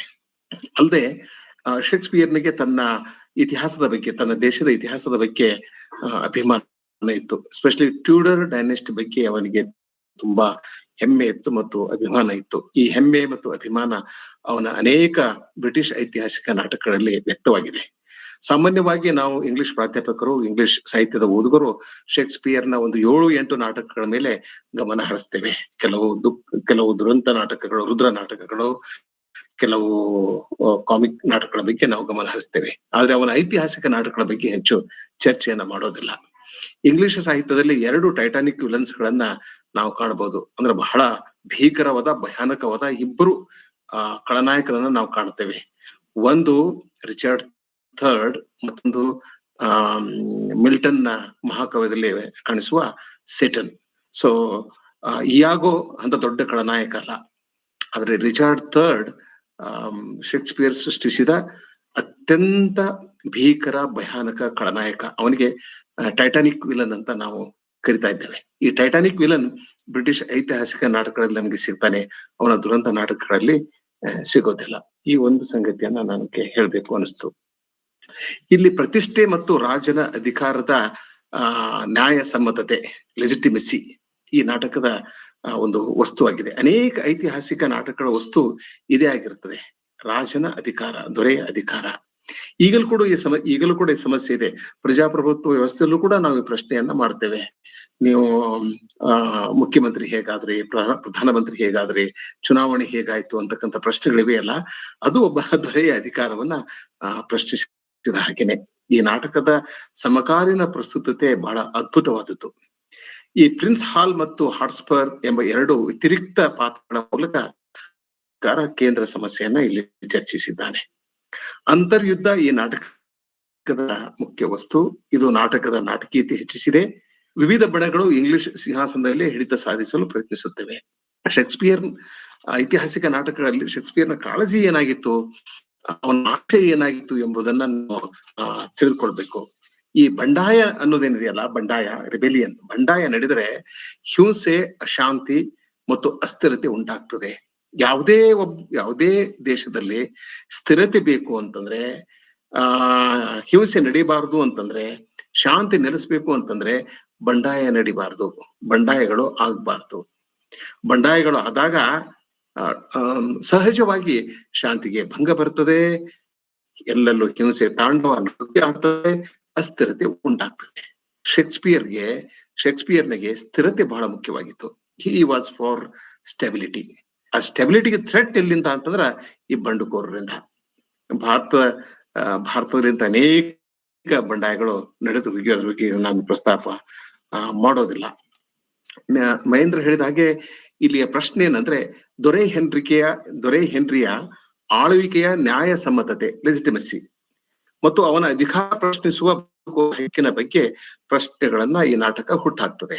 ಅಂದ್ರೆ ರೆಬೆಲಿಯನ್ ಏನ್ ಮಾಡ್ತಿರ್ತಾರಲ್ಲ, ರೆಬೆಲ್ಸ್ ಏನ್ ಇರ್ತಾರಲ್ಲ, ಬಂಡುಕೋರರು, ಆ ಬಂಡುಕೋರರಿಗೂ ಕೂಡ ಒಂದು ಹಕ್ಕು ಇದೆ, ರಿಬೆಲಿಯನ್ ಮಾಡುವ ಹಕ್ಕು ಇದೆ, ಪ್ರಶ್ನಿಸುವ ಹಕ್ಕು ಇದೆ ಅನ್ನೋದನ್ನ ಶೇಕ್ಸ್ಪಿಯರ್ ಈ ನಾಟಕದಲ್ಲಿ ತರ್ತಾನೆ. ಆದ್ರೆ ಈ ರಿಬೆಲಿಯನ್ ಮೂಲಕ ಏನಾಗ್ತದೆ ಅಂತಂದ್ರೆ, ಸಾಮಾಜಿಕ ಶಾಂತಿಗೆ ಭಂಗ ಉಂಟಾಗ್ತದೆ, ನಾಡಿನ ಶಾಂತಿಗೆ ಭಂಗ ಉಂಟಾಗ್ತದೆ ಅಂತಕ್ಕಂಥ ಮಾತನ್ನ ಶೇಕ್ಸ್ಪಿಯರ್ ಹೇಳ್ತಾನೆ. ಸೊ ಈ ನಾಟಕದ ಸಮಕಾಲೀನ ಓದು ಅರ್ಥಪೂರ್ಣವೂ ಸಕಾಲಿಕವೂ ಆಗಿದೆ. ಇದನ್ನ ಭಾರತದ ಸಂದರ್ಭದಲ್ಲಿ ಈ ನಾಟಕವನ್ನು ಹೇಗೆ ಓದ್ಬಹುದು ಅಂತಂದ್ರೆ, ದೆಹಲಿ ಸಿಂಹಾಸನದ ಮೇಲೆ ಹಿಡಿತ ಸಾಧಿಸಲು ರಾಜಕೀಯ ಪಕ್ಷಗಳು ತಂತ್ರ ಹೂಡುವ ಪ್ರಸ್ತುತ ರಾಜಕೀಯ ಒಂದು ಸಂದರ್ಭ ಏನಿದೆಯಲ್ಲ, ಇದು ಹೆನ್ರಿಯ ಆಡಳಿತ ನೆನಪಿಗೆ ಬರ್ತದೆ. ಇದನ್ನ ನಾನು ಬಹಳ ವಿಶ್ಲೇಷಣೆ ಮಾಡ್ಲಿಕ್ಕೆ ಹೋಗೋದಿಲ್ಲ, ಯಾಕಂದ್ರೆ ಸಮಕಾಲೀನ ರಾಜಕೀಯ ಸಂದರ್ಭದ ಬಗ್ಗೆ ಮಾತನಾಡದಿರುವುದೇ ವಾಸಿ. ನಾನು ಇದನ್ನ ಒಂದು ತಾತ್ವಿಕ ನೆಲೆಗಟ್ಟಿನಲ್ಲಿ ಚರ್ಚೆ ಮಾಡ್ಲಿಕ್ಕೆ ಇಷ್ಟಪಡ್ತೇನೆ ಕೆಲವೇ ನಿಮಿಷಗಳಲ್ಲಿ. ಅಧಿಕಾರದ ಕಾನೂನು ಬದ್ಧತೆ ಈ ನಾಟಕದ ಪ್ರಮುಖ ವಸ್ತು. ನನಗೆ ಈ ಮಹೇಂದ್ರ ಹೇಳಿದಾಗೆ ಈ ನಾಟಕದಲ್ಲಿ ಓದುಗರ ಮೇಲೆ ತೀವ್ರ ಸ್ವರೂಪದ ಪರಿಣಾಮ ಬೀರುವ ಪಾತ್ರ ಅಂತಂದ್ರೆ ಪ್ರಿನ್ಸ್ ಹಾಲ್, ಅವನ ಬದಲಾವಣೆ. ಯಾಕಂದ್ರೆ ಅತ್ಯಂತ ಒಬ್ಬ ಬೇಜವಾಬ್ದಾರಿಯುತವಾದಂತಹ ತರುಣ ಹೇಗೆ ಕಾಲಘಟ್ಟದಲ್ಲಿ ಅವನು ಒಬ್ಬ ಸಮರ್ಥ ನಾಯಕನಾಗಿ ಬೆಳೆದು ಬರ್ತಾನೆ, ಅಥವಾ ದೇಶಕ್ಕೆ ನಾಯಕತ್ವ ಕೊಡುವ ಒಂದು ಶಕ್ತಿಯನ್ನ ಪಡೆದುಕೊಳ್ತಾನೆ ಅನ್ನೋದನ್ನ ಈ ನಾಟಕದಲ್ಲಿ ನಾವು ಕಾಣಬಹುದು. ತನ್ನ ಕಾಲದ ರಾಜಕೀಯ ಒತ್ತಡಗಳು, ಅಧಿಕಾರಕ್ಕಾಗಿನ ಕಾಳಗಗಳು ಮತ್ತು ನಾಯಕತ್ವದ ಸವಾಲುಗಳು ಶೇಕ್ಸ್ಪಿಯರ್ ಈ ನಾಟಕದಲ್ಲಿ ಬಹಳ ಪರಿಣಾಮಕಾರಿಯಾಗಿ ಚರ್ಚಿಸಿದ್ದಾನೆ. ಈ ನಾಟಕವನ್ನ ದಯವಿಟ್ಟು ನೀವು ಓದ್ಬೇಕು. ಓದಿದಾಗ ನಿಮಗೆ ನಿಮ್ಮ ಸಾಲಿನ ನಮ್ಮ ಸಮಕಾಲೀನ ರಾಜಕೀಯ ಒಂದು ಚಿತ್ರಣವನ್ನ ಸರಿಯಾಗಿ ಗ್ರಹಿಸ್ಲಿಕ್ಕೆ ಸಾಧ್ಯ ಆಗ್ತದೆ. ಇಲ್ಲಿ 3 ಪ್ರಶ್ನೆಗಳನ್ನ ಶೇಕ್ಸ್ಪಿಯರ್ ಕೇಳ್ತಾನೆ. ಒಂದು, ರಾಜನ ಅಧಿಕಾರ ಬಳುವಳಿಯಾಗಿ ಬರಬೇಕೇ, ಅಂದ್ರೆ ತಂದೆಯಿಂದ ಮಗನಿಗೆ, ಮಗನಿಂದ ನನಗೆ ಹೀಗೆ ಬರಬಹುದೇ ಅನ್ನೋದೊಂದು ಪ್ರಶ್ನೆ. ಎರಡನೇದು, ಪ್ರಜೆಗಳ ಬೆಂಬಲದಿಂದ ಬರಬೇಕೇ ಅಥವಾ ಬರಬಹುದೇ ಅನ್ನೋದು ಎರಡನೆಯದು. ಸೈನಿಕ ಶಕ್ತಿಯಿಂದ ಬರಬಹುದೇ? ಈಗ ನೋಡ್ರಿ, ಪಾಕಿಸ್ತಾನದಲ್ಲಿ ಸೈನಿಕ ಶಕ್ತಿಯಿಂದ ಅಧಿಕಾರ ಬರ್ತದೆ, ಇಲ್ಲಿ ನಮ್ಮಲ್ಲಿ ಪ್ರಜೆಗಳ ಬೆಂಬಲದಿಂದ ಅಧಿಕಾರ ಬರ್ತದೆ. ಯಾಕಂದ್ರೆ we have democracy in our country. ಅಂದ್ರೆ ಜನರು ಚುನಾವಣೆಯಲ್ಲಿ ಮತಗಳನ್ನ ಹಾಕುವುದರ ಮೂಲಕ ತಮ್ಮ ನಾಯಕನನ್ನ, ತಮ್ಮ ದೊರೆಯನ್ನ, ಅರಸನನ್ನ ಆಯ್ಕೆ ಮಾಡ್ಕೊಳ್ತಾರೆ. ಸೊ ಈ 3 ವಿಷಯಗಳನ್ನ ಈ ನಾಟಕದಲ್ಲಿ ಶೇಕ್ಸ್ಪಿಯರ್ ಬಹಳ ಅದ್ಭುತವಾಗಿ ಚಿತ್ರಿಸಿದ್ದಾನೆ. ಇದು ನಾನು ಹೇಳ್ಬೇಕಾಗಿದ್ದ ಒಂದು ಮಾತು. ಇನ್ನೊಂದು ಮಾತು ಅಂತಂದ್ರೆ, ಇಂಗ್ಲಿಷ್ ಭಾಷೆಯನ್ನ ಶೇಕ್ಸ್ಪಿಯರ್ ಬಹಳ ಕ್ರಿಯಾಶೀಲವಾಗಿ ಬಳಸಿದ. ಇದ್ರ ಬಗೆಗೆ ನಾವು ಶೇಕ್ಸ್ಪಿಯರ್ನ ನಾಟಕದ ಅಭ್ಯಾಸಿಗಳು, ಇಂಗ್ಲಿಷ್ ಸಾಹಿತ್ಯದ ಅಭ್ಯಾಸಿಗಳು, ಶಿಕ್ಷಕರು ಈ ಮಾತನ್ನ ಬಹಳ ಸ್ಪಷ್ಟವಾಗಿ ತಿಳಿದುಕೊಳ್ಬೇಕು. ಏಕೆಂದ್ರೆ ಶೇಕ್ಸ್ಪಿಯರ್ನ ಪ್ರತಿಭೆ ಏನಿದೆಯಲ್ಲ, ಅದು ಅವನ ಭಾಷೆಯಲ್ಲಿದೆ. ಅದಕ್ಕಾಗಿ ನಾನು ಹೇಳಿದೆ, ಇಂಗ್ಲಿಷ್ ಭಾಷೆಯನ್ನ ಶೇಕ್ಸ್ಪಿಯರ್ ಬಹಳ ಕ್ರಿಯಾಶೀಲವಾಗಿ ಬಳಸಿದ. ಅವನ ಕಲಾ ಪ್ರತಿಭೆ, ಅವನ ತಾತ್ವಿಕ ಪ್ರತಿಭೆ, ಅವನ ನಾಟ್ಯ ಪ್ರತಿಭೆ, 3 ರೀತಿಯ ಪ್ರತಿಭೆಗಳು, ಟ್ಯಾಲೆಂಟ್. ಒಂದು ಕಲಾ ಟ್ಯಾಲೆಂಟ್, ಕಲಾ ಪ್ರತಿಭೆ, ತಾತ್ವಿಕ ಪ್ರತಿಭೆ ಮತ್ತು ನಾಟ್ಯ ಪ್ರತಿಭೆ ಅವನ ಭಾಷೆಯಲ್ಲಿ ಪರಿಣಾಮಕಾರಿಯಾಗಿ ಅಭಿವ್ಯಕ್ತಗೊಂಡಿದೆ. ಹೀಗಾಗಿ ಶೇಕ್ಸ್ಪಿಯರ್ನನ್ನ ಅರ್ಥ ಮಾಡ್ಕೋಬೇಕು ಅಂತಂದ್ರೆ ಅವನ ಭಾಷೆಯನ್ನು ಅರ್ಥ ಮಾಡ್ಕೋಬೇಕು. ಶೇಕ್ಸ್ಪಿಯರ್ನನ್ನ ಅರ್ಥ ಮಾಡಿಕೊಳ್ಳುವಲ್ಲಿ ಒಂದು ದೊಡ್ಡ ಅಡ್ಡತಡೆ ಅಂತಂದ್ರೆ ಅವನ ಭಾಷೆ. ಆ ಅದ್ಭುತವಾದ ಭಾಷೆಯನ್ನ, ಹೈಲಿ ಇಮ್ಯಾಜಿನೇಟಿವ್ ಆದಂತ ಭಾಷೆಯನ್ನ, ಪವರ್ಫುಲ್ ಆದಂತ ಭಾಷೆಯನ್ನ ಅರ್ಥ ಮಾಡ್ಕೊಳ್ಳುವ ಸಿದ್ಧತೆಗಳನ್ನ ನಾವು ಮಾಡ್ಕೊಳ್ಬೇಕಾಗ್ತದೆ. ಸುಮ್ಮನೆ ಶೇಕ್ಸ್ಪಿಯರ್ ನಾಟಕಗಳನ್ನ ಓದಿ ನಮ್ಗೆ ಅರ್ಥ ಮಾಡ್ಕೊಳ್ಳಿಕ್ಕೆ ಸಾಧ್ಯ ಇಲ್ಲ. ಸಮರಿ ಓದ್ಬೇಕು, ಗೈಡ್ ಓದ್ಬೇಕು, ಮತ್ತೊಂದು ಓದ್ಬೇಕು. ನೀವು ನೇರವಾಗಿ ಶೇಕ್ಸ್ಪಿಯರ್ನ ನಾಟಕಗಳ ಪಠ್ಯವನ್ನ ಹಿಡಿದುಕೊಂಡು ಓದಿ ಅರ್ಥ ಮಾಡಿಕೊಡೋದು ಈಗಲೂ ಕೂಡ ಬಹಳ ಕಷ್ಟದ ಕೆಲಸ. ಏಕೆಂದ್ರೆ ಅದಕ್ಕೆ ದೊಡ್ಡ ಮಟ್ಟದ ತಯಾರಿಯನ್ನ ನಾವು ಮಾಡ್ಕೊಂಡಿರ್ಬೇಕು ಅನ್ನೋದು ಒಂದು. ಇನ್ನೊಂದು, ಒಬ್ಬ ಶ್ರೇಷ್ಠ ಲೇಖಕ ಕೇವಲ ಒಂದು ಕೃತಿಯನ್ನ ರಚನೆ ಮಾಡುವುದಿಲ್ಲ, ಅವನು ಒಂದು ವಿಶಿಷ್ಟವಾದ ಭಾಷೆಯನ್ನ ಸೃಷ್ಟಿ ಮಾಡ್ತಾನೆ. He not only creates a work of art, he creates a language. ಈ ಅರ್ಥದಲ್ಲಿ ಶೇಕ್ಸ್ಪಿಯರ್ ಕೇವಲ 37 ನಾಟಕಗಳನ್ನ ಬರೀಲಿಲ್ಲ, ಅವನು 37 ಪ್ರತ್ಯೇಕವಾದ ವಿಶಿಷ್ಟವಾದ ಭಾಷೆಗಳನ್ನ ಬರೆದ. ಇದನ್ನ ವಿವರಿಸಲಿಕ್ಕೆ ಸಾಕಷ್ಟು ಸಮಯ ಬೇಕು, ಆ ಕೆಲಸವನ್ನ ನಾನು ಮಾಡೋದಿಲ್ಲ. ಉದಾಹರಣೆಗೆ, ಹೆಮ್ಲೆಟ್ನ ಭಾಷೆಯೇ ಬೇರೆ, ಹೆಮ್ಲೆಟ್ ನಾಟಕದ ಭಾಷೆಯೇ ಬೇರೆ ಮತ್ತು ಕಿಂಗ್ ಲಿಯರ್ ನಾಟಕದ ಭಾಷೆಯೇ ಬೇರೆ. ಎಲ್ಲಾ ನಾಟಕಗಳ ಭಾಷೆ ಪ್ರತ್ಯೇಕವಾಗಿವೆ, ವಿಶಿಷ್ಟವಾಗಿವೆ. He has created 37 languages. ಅಂದ್ರೆ ಶೇಕ್ಸ್ಪಿಯರ್ ಒಬ್ಬನೇ 37 ರೀತಿಯ ಭಾಷೆಗಳನ್ನ, ಇಂಗ್ಲಿಷ್ ಭಾಷೆಗಳನ್ನ ಸೃಷ್ಟಿಸಿದ. He has not just enriched the English language, he has created as many as 37 languages. ಪ್ರತಿಯೊಂದು ಸುನ್ನಿತದಲ್ಲೂ ಕೂಡ ಒಂದು ವಿಶಿಷ್ಟವಾದ ಭಾಷೆಯನ್ನು ಅವನು ಸೃಷ್ಟಿ ಮಾಡ್ತಾನೆ. ಅವನ ಲಾಂಗ್ ಪೋಯಮ್ಸ್ ಅದಾವಲ್ಲ, ಅವುಗಳಲ್ಲೂ ಕೂಡ ನಾವು ಒಂದು ವಿಶಿಷ್ಟವಾದ ಭಾಷೆಯನ್ನ ಕಾಣಬಹುದು. ಸೊ ಶೇಕ್ಸ್ಪಿಯರ್ನ ಪ್ರತಿಭೆಯನ್ನ ಅರ್ಥ ಮಾಡಿಕೊಳ್ಳೋದಕ್ಕೆ ಅವನ ಭಾಷೆಯನ್ನ ಅರ್ಥ ಮಾಡಿಕೊಳ್ಳಲೇಬೇಕು. ಹೀಗಾಗಿ ಶೇಕ್ಸ್ಪಿಯರ್ನ ಭಾಷೆ ಅವನ ಪ್ರತಿಭೆಯ ಸಮರ್ಥ ಅಭಿವ್ಯಕ್ತಿ ಎಲ್ಲಿದೆ? ಈಗ ಟಿ.ಎಸ್. ಎಲಿಯಟ್ ಹೇಳ್ತಾನೆ, ಹೆಮ್ಲೆಟ್ ನಾಟಕ, Hamlet is an artistic failure. Hamlet is an artistic failure ಅಂತ ಯಾಕೆ ಹೇಳಿದ ಅವನು? ಯಾಕೆ ಹೇಳಿದ ಅಂತಂದ್ರೆ, ಹೆಮ್ಲೆಟ್ನಿಗೆ ತನ್ನ ಮನಸ್ಸಿನ ಬೇಗುದಿ, ಉದ್ವೇಗ, ಹತಾಶೆ, ನಿರಾಶೆ, ಆ ಡಿಸಪಾಯಿಂಟ್ಮೆಂಟು, ಆ ಸಿಟ್ಟು, ಸೆಡುವು, ಪ್ರತಿಕಾರ, ಇದನ್ನ ವ್ಯಕ್ತಪಡಿಸಲಿಕ್ಕೆ ಸಮರ್ಥವಾದ ಭಾಷೆ ಸಿಗ್ಲಿಲ್ಲ ಅಂತ ಎಲಿಯಟ್ ಹೇಳ್ತಾನೆ. ಎಲಿಯಟ್ನ ಈ ಮಾತನ್ನ ನಾನು ಸಂಪೂರ್ಣವಾಗಿ ತಳ್ಳಿ ಹಾಕ್ತೇನೆ. ಅದೇ ಶೇಕ್ಸ್ಪಿಯರ್ನ ಶಕ್ತಿ, ಅದೇ ಶೇಕ್ಸ್ಪಿಯರ್ನ ಶಕ್ತಿ. ಪ್ರಶ್ನೆ ಏನಂತಂದ್ರೆ, ಹೆಮ್ಲೆಟ್ ಒಬ್ಬ ವ್ಯಕ್ತಿಯಾಗಿ ಸಮರ್ಥವಾದ ಭಾಷೆಯನ್ನ ಬಳಸುವುದಕ್ಕೆ ಸ್ಟ್ರಗಲ್ ಮಾಡ್ತಾನೆ. ಆದ್ರೆ ಶೇಕ್ಸ್ಪಿಯರ್ ಒಬ್ಬ ಕಲಾಕಾರನಾಗಿ, ಒಬ್ಬ ನಾಟಕಕಾರನಾಗಿ, ಒಬ್ಬ ಕಲಾವಿದನಾಗಿ ಸಮರ್ಥವಾದ ಭಾಷೆಯನ್ನ ಹ್ಯಾಮ್ಲೆಟ್ ನಾಟಕದಲ್ಲಿ ಬಳಸಿದ್ದಾನೆ. ಹೀಗಾಗಿ ಶೇಕ್ಸ್ಪಿಯರ್ನ ಭಾಷಾಂತರ ಮಾಡುವುದು ಬಹಳ ಕಷ್ಟ. You can translate any author with some hard labor. ಒಂದಿಷ್ಟು ಕಠಿಣ ಪರಿಶ್ರಮ ವಹಿಸಿ ನಾವು ಯಾವ ಲೇಖಕನ ಕೃತಿಯನ್ನು ಆದ್ರೂ ಕೂಡ ಭಾಷಾಂತರ ಮಾಡಬಹುದು. ಆದ್ರೆ ಶೇಕ್ಸ್ಪಿಯರ್ ನಾಟಕಗಳನ್ನ ಭಾಷಾಂತರ ಮಾಡೋದು ಬಹಳ ಕಷ್ಟ. ಇಲ್ಲಿವರೆಗೆ ನನಗೆ ಕನ್ನಡದಲ್ಲಿ ಒಂದು ಯಶಸ್ವಿ ಭಾಷಾಂತರ ಕೂಡ ನನಗೆ ಸಿಕ್ಕಿಲ್ಲ. ಒಂದು ಬೇಂದ್ರೆಯವರ ಭಾಷಾಂತರ ಸಿಕ್ಕಿದೆ, ಮತ್ತೊಂದು ರೂಪಾಂತರದ ಮೂಲಕ ಕುವೆಂಪು ಅವರಿಗೆ ಶೇಕ್ಸ್ಪಿಯರ್ ಸಿಕ್ಕಿದ್ದಾನೆ. ಇದು ನನ್ನ ವೈಯಕ್ತಿಕವಾದಂತಹ ವಿಚಾರ. ಕುವೆಂಪುಗೆ ರೂಪಾಂತರ ಮೂಲಕ ಶೇಕ್ಸ್ಪಿಯರ್ ದಕ್ಕಿದ್ರೆ ಬೇಂದ್ರೆಯವರಿಗೆ ಅನುವಾದ ಮೂಲಕ ದಕ್ಕಿದ್ದಾನೆ. ಅಂದ್ರೆ ಶೇಕ್ಸ್ಪಿಯರ್ನ ಭಾಷೆಯನ್ನ ಗ್ರಹಿಸಬಲ್ಲ, ಅರ್ಥ ಮಾಡಿಕೊಳ್ಳಬಲ್ಲ, ಅದನ್ನ ಅನುವಾದ ಮಾಡಬಲ್ಲ ಅನ್ನೋ ಶಕ್ತಿ ಕನ್ನಡದಲ್ಲಿ ಕೇವಲ ಇಬ್ಬರು ಲೇಖಕರಿಗೆ, ಆಧುನಿಕ ಕಾಲದ ಇಬ್ಬರು ಲೇಖಕರಿಗೆ ಇತ್ತು.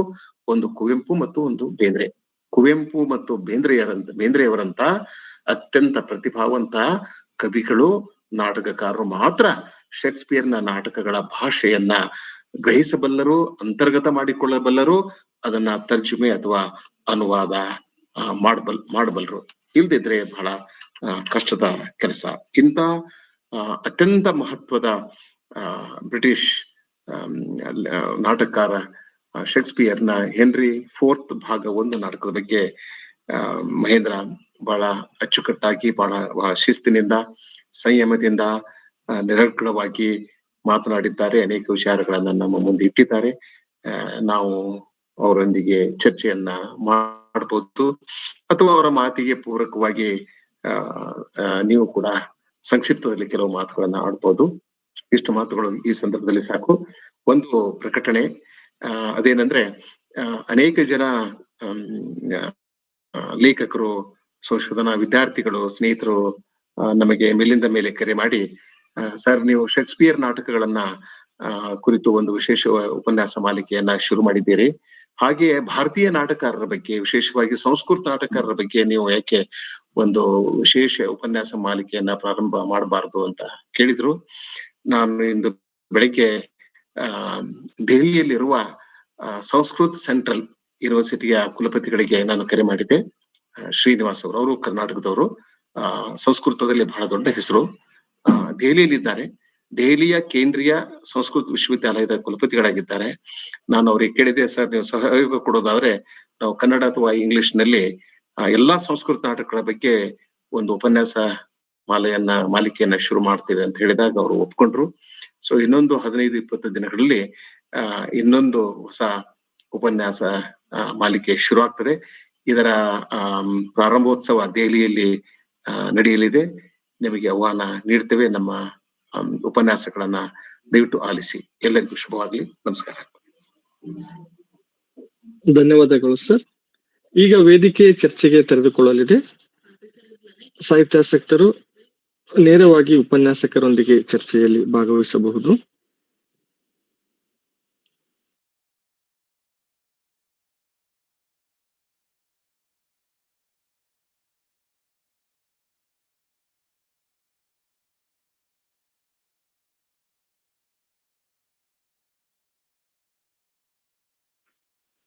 ಹಲೋ ಸರ್, ನಮಸ್ತೆ. ಸರ್ ಮಾತಾಡಿ. ಮಹೇಂದ್ರ ಸರ್ ನಮಸ್ತೆ. ಸರ್ ನನ್ನ ಪ್ರಶ್ನೆ ಏನಂದ್ರೆ, ನಮಸ್ತೆ, ಹೇಳಿ.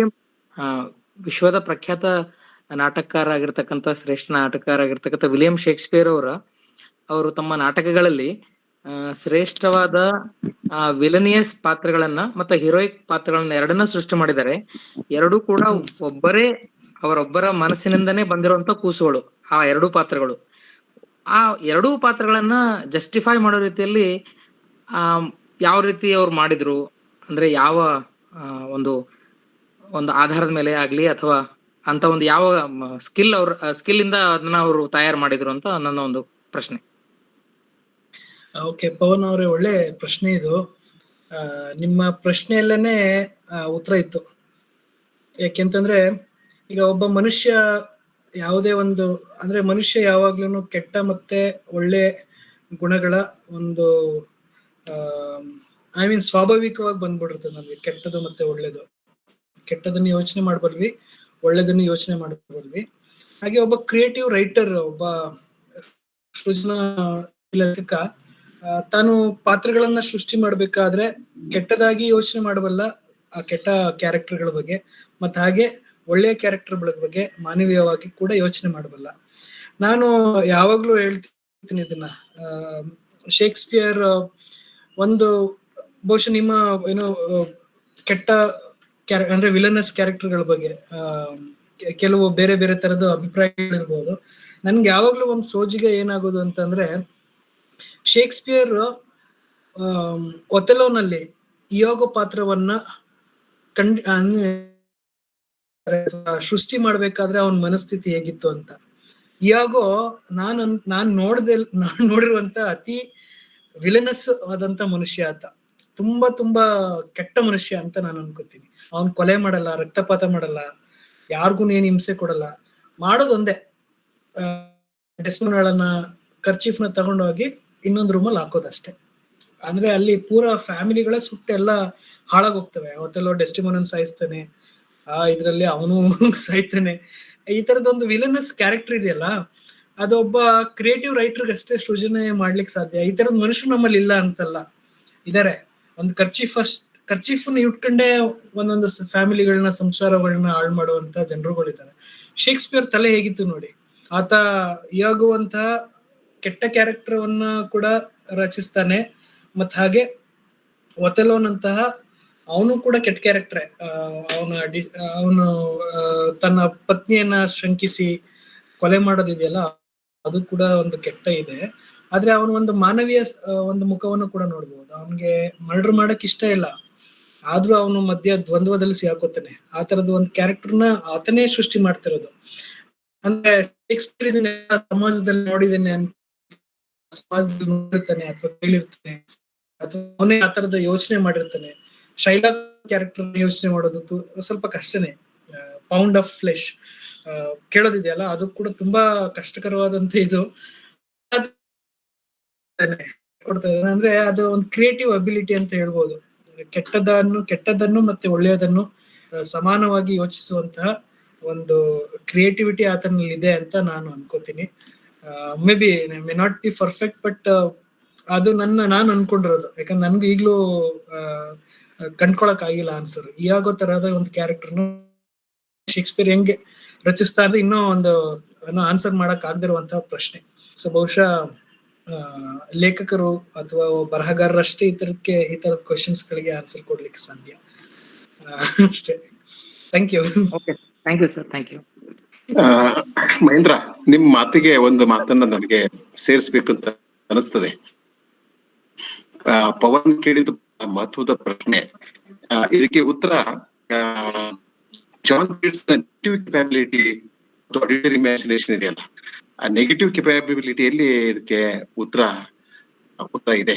ಅಂದ್ರೆ ಒಬ್ಬ ಲೇಖಕ ಅವನು ನಾಯಕನಾಗಬಲ್ಲ, ಪ್ರತಿನಾಯಕನಾಗಬಲ್ಲ, ಖಳನಾಯಕನಾಗಬಲ್ಲ.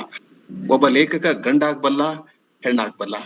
ಅವ ನದಿ ಆಗಬಲ್ಲ, ಸಾಗರ ಆಗಬಲ್ಲ, ಬೆಟ್ಟ ಆಗಬಲ್ಲ, ಏನೆಲ್ಲ ಆಗಬಲ್ಲ. ಆದ್ರೆ ಈ ಶಕ್ತಿ ಎಲ್ಲಾ ಲೇಖಕರಲ್ಲೂ ಇರೋದಿಲ್ಲ. ನಮ್ಮಲ್ಲಿ ವ್ಯಾಸನಲ್ಲಿತ್ತು, ಒಂದ್ ಕಡೆ ದುರ್ಯೋಧನ, ಇನ್ನೊಂದ್ ಕಡೆ ಧರ್ಮರಾಜ. ನೀವು ಮಹಾಭಾರತದಲ್ಲಿ ನೋಡಿ, ವೈಡ್ ವೆರೈಟಿ ಆಫ್ ಕ್ಯಾರೆಕ್ಟರ್ಸ್ ಅಲ್ಲ. ಒಂದ್ ಕಡೆ ಶಿಖಂಡಿ ಇದೆ, ಒಂದ್ ಕಡೆ ದ್ರೌಪದಿ ಇದ್ದಾಳೆ. ನಮ್ಮಲ್ಲೂ ಕೂಡ ನಮ್ಮ ಎರಡು ಮಹಾಕಾವ್ಯಗಳಲ್ಲಿ ಅದ್ಭುತವಾದ ಒಂದು ಪಾತ್ರ ಸೃಷ್ಟಿ ಇದೆ. ಶೇಕ್ಸ್ಪಿಯರ್ನ ಪ್ರತಿಭೆ ಏನಿದೆಯಲ್ಲ, ಬಹಳ ಅದ್ಭುತವಾದಂತಹ ಪ್ರತಿಭೆ. ಅದು ವ್ಯಾಸನಿಗೆ ಸಮಾನವಾದ ಪ್ರತಿಭೆ, ವಾಲ್ಮೀಕಿಗೆ ಸಮಾನವಾದ ಪ್ರತಿಭೆ. ನಿಶ್ಚಿತವಾಗಿಯೂ England is proud of Shakespeare. ಅದನ್ನ ನಾವು ಜಸ್ಟಿಫೈ ಮಾಡ್ಬೇಕಾಗ್ತದೆ. ನಿಮ್ಮ ಉತ್ತರ ಚೆನ್ನಾಗಿತ್ತು ಮಹೇಂದ್ರ. ಸಂವಾದ ಮುಂದುವರಿಸಿ.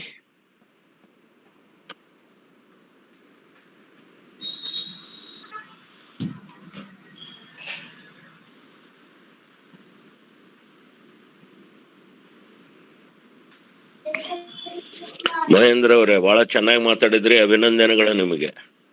ನಾನು ಡಾಕ್ಟರ್ ಡಿ.ಎಂ. ಹಿರೇಮಠ ಮಾತಾಡೋದು. ನಮಸ್ಕಾರ ನಮಸ್ಕಾರ. ನೀವು ಮಾತಾಡಿದ್ಮೇಲೆ ಹೆಸರು ಹೇಳ್ಬೇಕಾದ ಅಗತ್ಯ ಇಲ್ಲ. ನಿಮ್ಮ ಯಾಕಂದ್ರ ನಿಮ್ಮ ಧ್ವನಿ ಪರಿಚಿತ ಮತ್ತು ಸುಪರಿಚಿತ.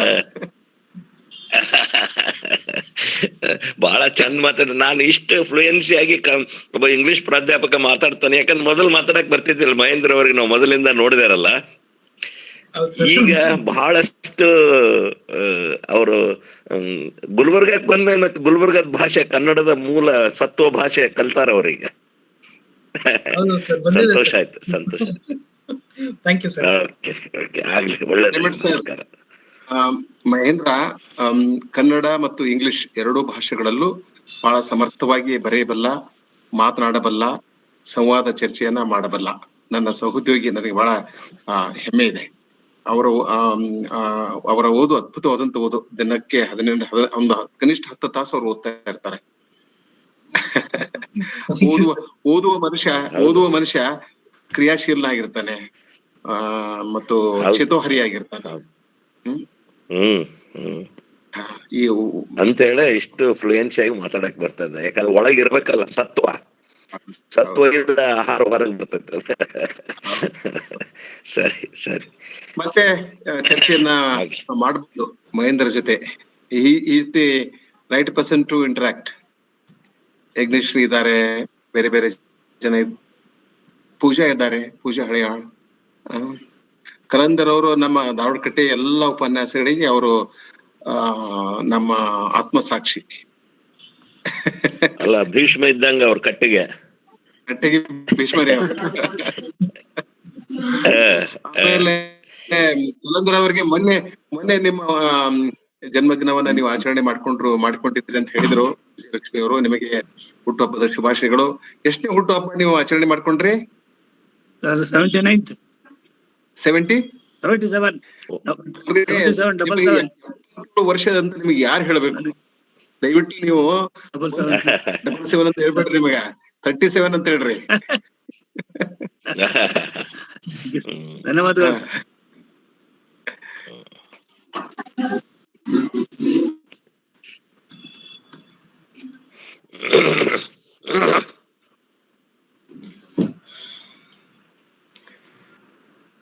ಶಿವರಾಜ್, ಪ್ರಶ್ನೆಗಳು ಇಲ್ದಿದ್ರೆ ನೀವು ಕಾರ್ಯಕ್ರಮ ಮುಗಿಸ್ಬೋದು. ಇನ್ನೊಂದ್ಸಲ ಕೇಳಿ ನೋಡಿ.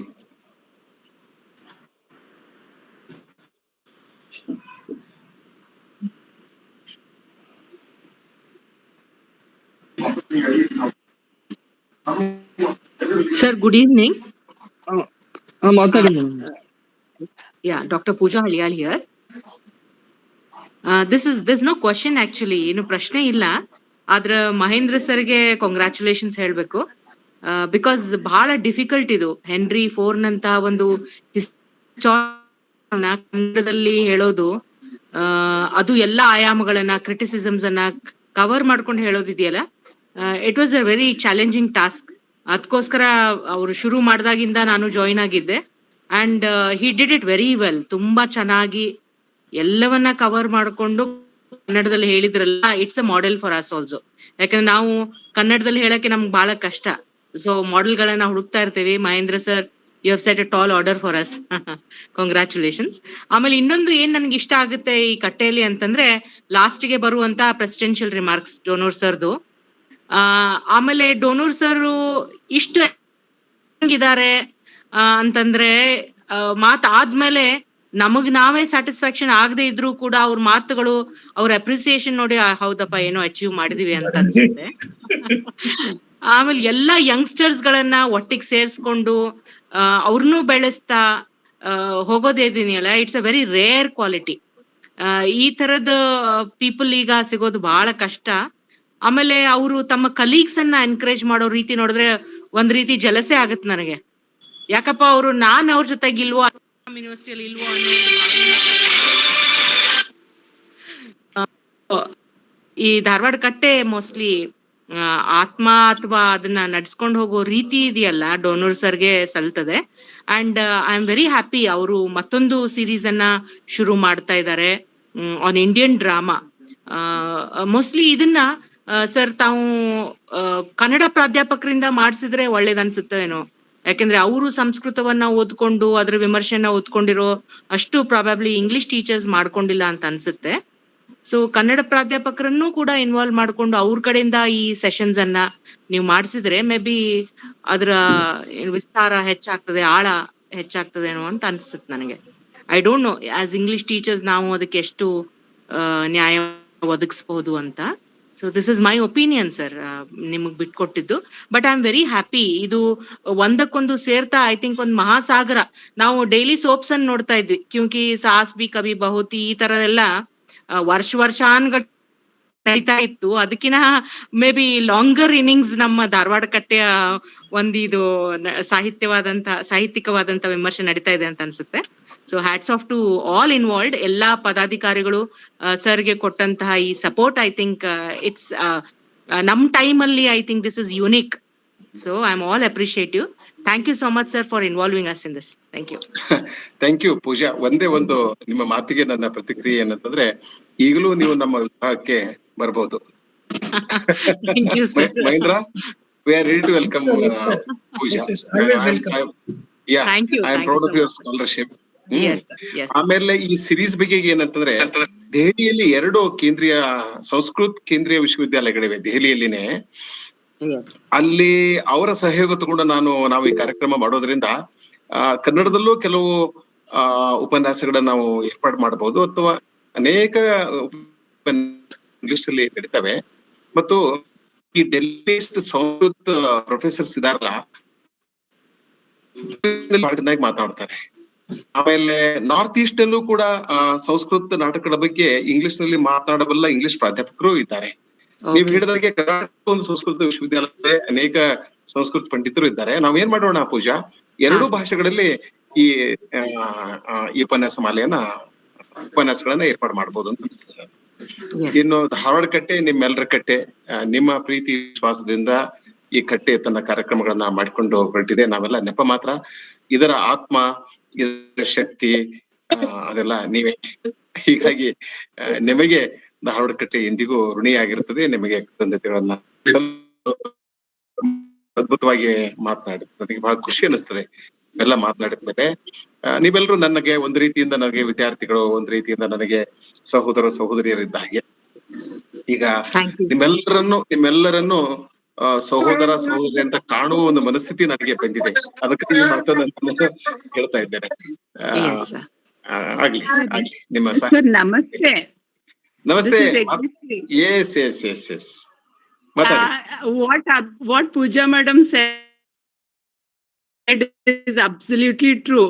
We all carry that jealous, sir. I would like to congratulate Mahendra because you covered all the dimensions and really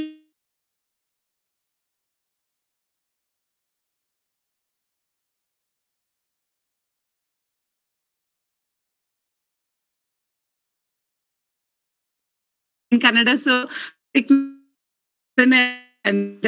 you so Mahendra, and thanks to Donor sir because on request accept ಮಾಡ್ಕೊಂಡು, and he is carrying all of us along with him.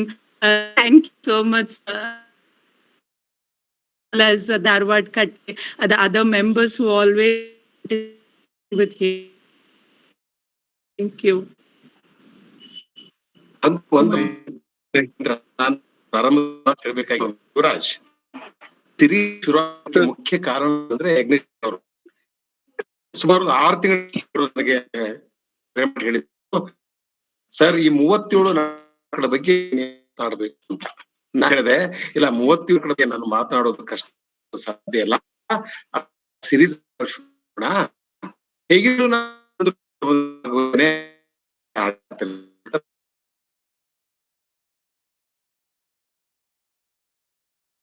ಕರೆ ಮಾಡಿ ಈ series ಅನ್ನ ಶುರು ಮಾಡಿ ಹೀಗಾಗಿ ಕಡೆಗಿನವರು ಇದ್ದಾರೆ. ಹೀಗಾಗಿ ಅವರು ಕಟ್ಟೆ ಸ್ವಲ್ಪ ಆರ್ಥಿಕ ಸಹಾಯವನ್ನ ಮಾಡ್ಲಿದ್ದಾರೆ. ಅವ್ರೇನು ಆರ್ಥಿಕ ಸಹಾಯ ಮಾಡ್ತಾ ಇರಲ್ಲ, ಉಪನ್ಯಾಸಕರಿಗೆ ಅಥವಾ ನಾಳೆ ಪ್ರಬಂಧಗಳನ್ನ ಬರೆದು ಕೊಡ್ಬೇಕು. ಎಲ್ಲ ಉಪನ್ಯಾಸ ಆದ್ಮೇಲೆ ಮಹೇಂದ್ರ 10 ರಿಂದ 12 ಪುಟಗಳ ಒಂದು ಪ್ರಬಂಧವನ್ನ ಬರೆದು ಕೊಡ್ಬೇಕು. ಈ ಸಲ ಧಾರವಾಡ ಕಟ್ಟೆ ಎಲ್ಲ ಲೇಖಕರಿಗೂ ಸೂಕ್ತವಾದ ಸಂಭಾವನೆ ಕೊಡಲಿದೆ. ಈ ಸಂಭಾವನೆ ಕೊಡುವವರು ಮಹರ್ಷಿ ವಾಲ್ಮೀಕಿ ವಿಶ್ವವಿದ್ಯಾಲಯ ಕುಲಪತಿಗಳು ಮತ್ತು CVC ಪಬ್ಲಿಕೇಶನ್ ದವರು.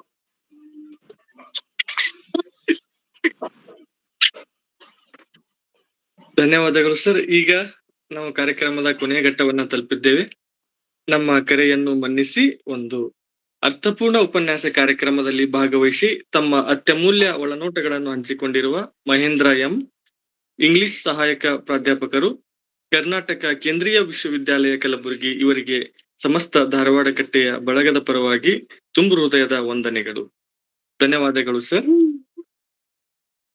ಅದೇ ರೀತಿ ಈ ಕಾರ್ಯಕ್ರಮದ ಅಧ್ಯಕ್ಷತೆಯನ್ನು ವಹಿಸಿರುವ ಪ್ರೊಫೆಸರ್ ಬಸವರಾಜ್ ಡೋಣೂರ್, ಮಾನ್ಯ ನಿರ್ದೇಶಕರು ಅಧ್ಯಯನಾಂಗ, ಕರ್ನಾಟಕ ಕೇಂದ್ರೀಯ ವಿಶ್ವವಿದ್ಯಾಲಯ ಕಲಬುರಗಿ ಇವರಿಗಾದರೂ ಕೂಡ ತುಂಬು ಹೃದಯದ ವಂದನೆಗಳು. ಧನ್ಯವಾದಗಳು ಸರ್. ಅದೇ ರೀತಿ ಇವತ್ತಿನ ಈ ಒಂದು ಸುಮಧುರ ಸಾಹಿತ್ಯ ಸಂಜೆಗೆ ಸಾಕ್ಷಿಯಾಗಿರುವ ಎಲ್ಲ ಹಿರಿಯರಿಗೂ ಮತ್ತು ಎಲ್ಲ ಸಾಹಿತ್ಯಾಸಕ್ತರಿಗೂ, ಮಾಧ್ಯಮ ಸ್ನೇಹಿತರಿಗೂ, ಧಾರವಾಡ ಕಟ್ಟೆ ಧಾರವಾಡದ ಎಲ್ಲ ಪದಾಧಿಕಾರಿಗಳಿಗೂ, ಆದಿಕವಿ ಮಹರ್ಷಿ ಶ್ರೀ ವಾಲ್ಮೀಕಿ ವಿಶ್ವವಿದ್ಯಾಲಯ ರಾಯಚೂರು ಹಾಗೂ ಸಿವಿಜಿ ಪಬ್ಲಿಕೇಶನ್ ಬೆಂಗಳೂರಿನ ರೂವಾರಿಗಳಿಗೂ ತುಂಬು ಹೃದಯದ ವಂದನೆಗಳನ್ನು ಸಲ್ಲಿಸುತ್ತೇನೆ. ಮತ್ತೊಂದು ಸಾಹಿತ್ಯ ಸಂಜೆಯಲ್ಲಿ ಮತ್ತೆ ಭೇಟಿಯಾಗೋಣ. ಎಲ್ಲರಿಗೂ ಶುಭವಾಗಲಿ. ಧನ್ಯವಾದಗಳು.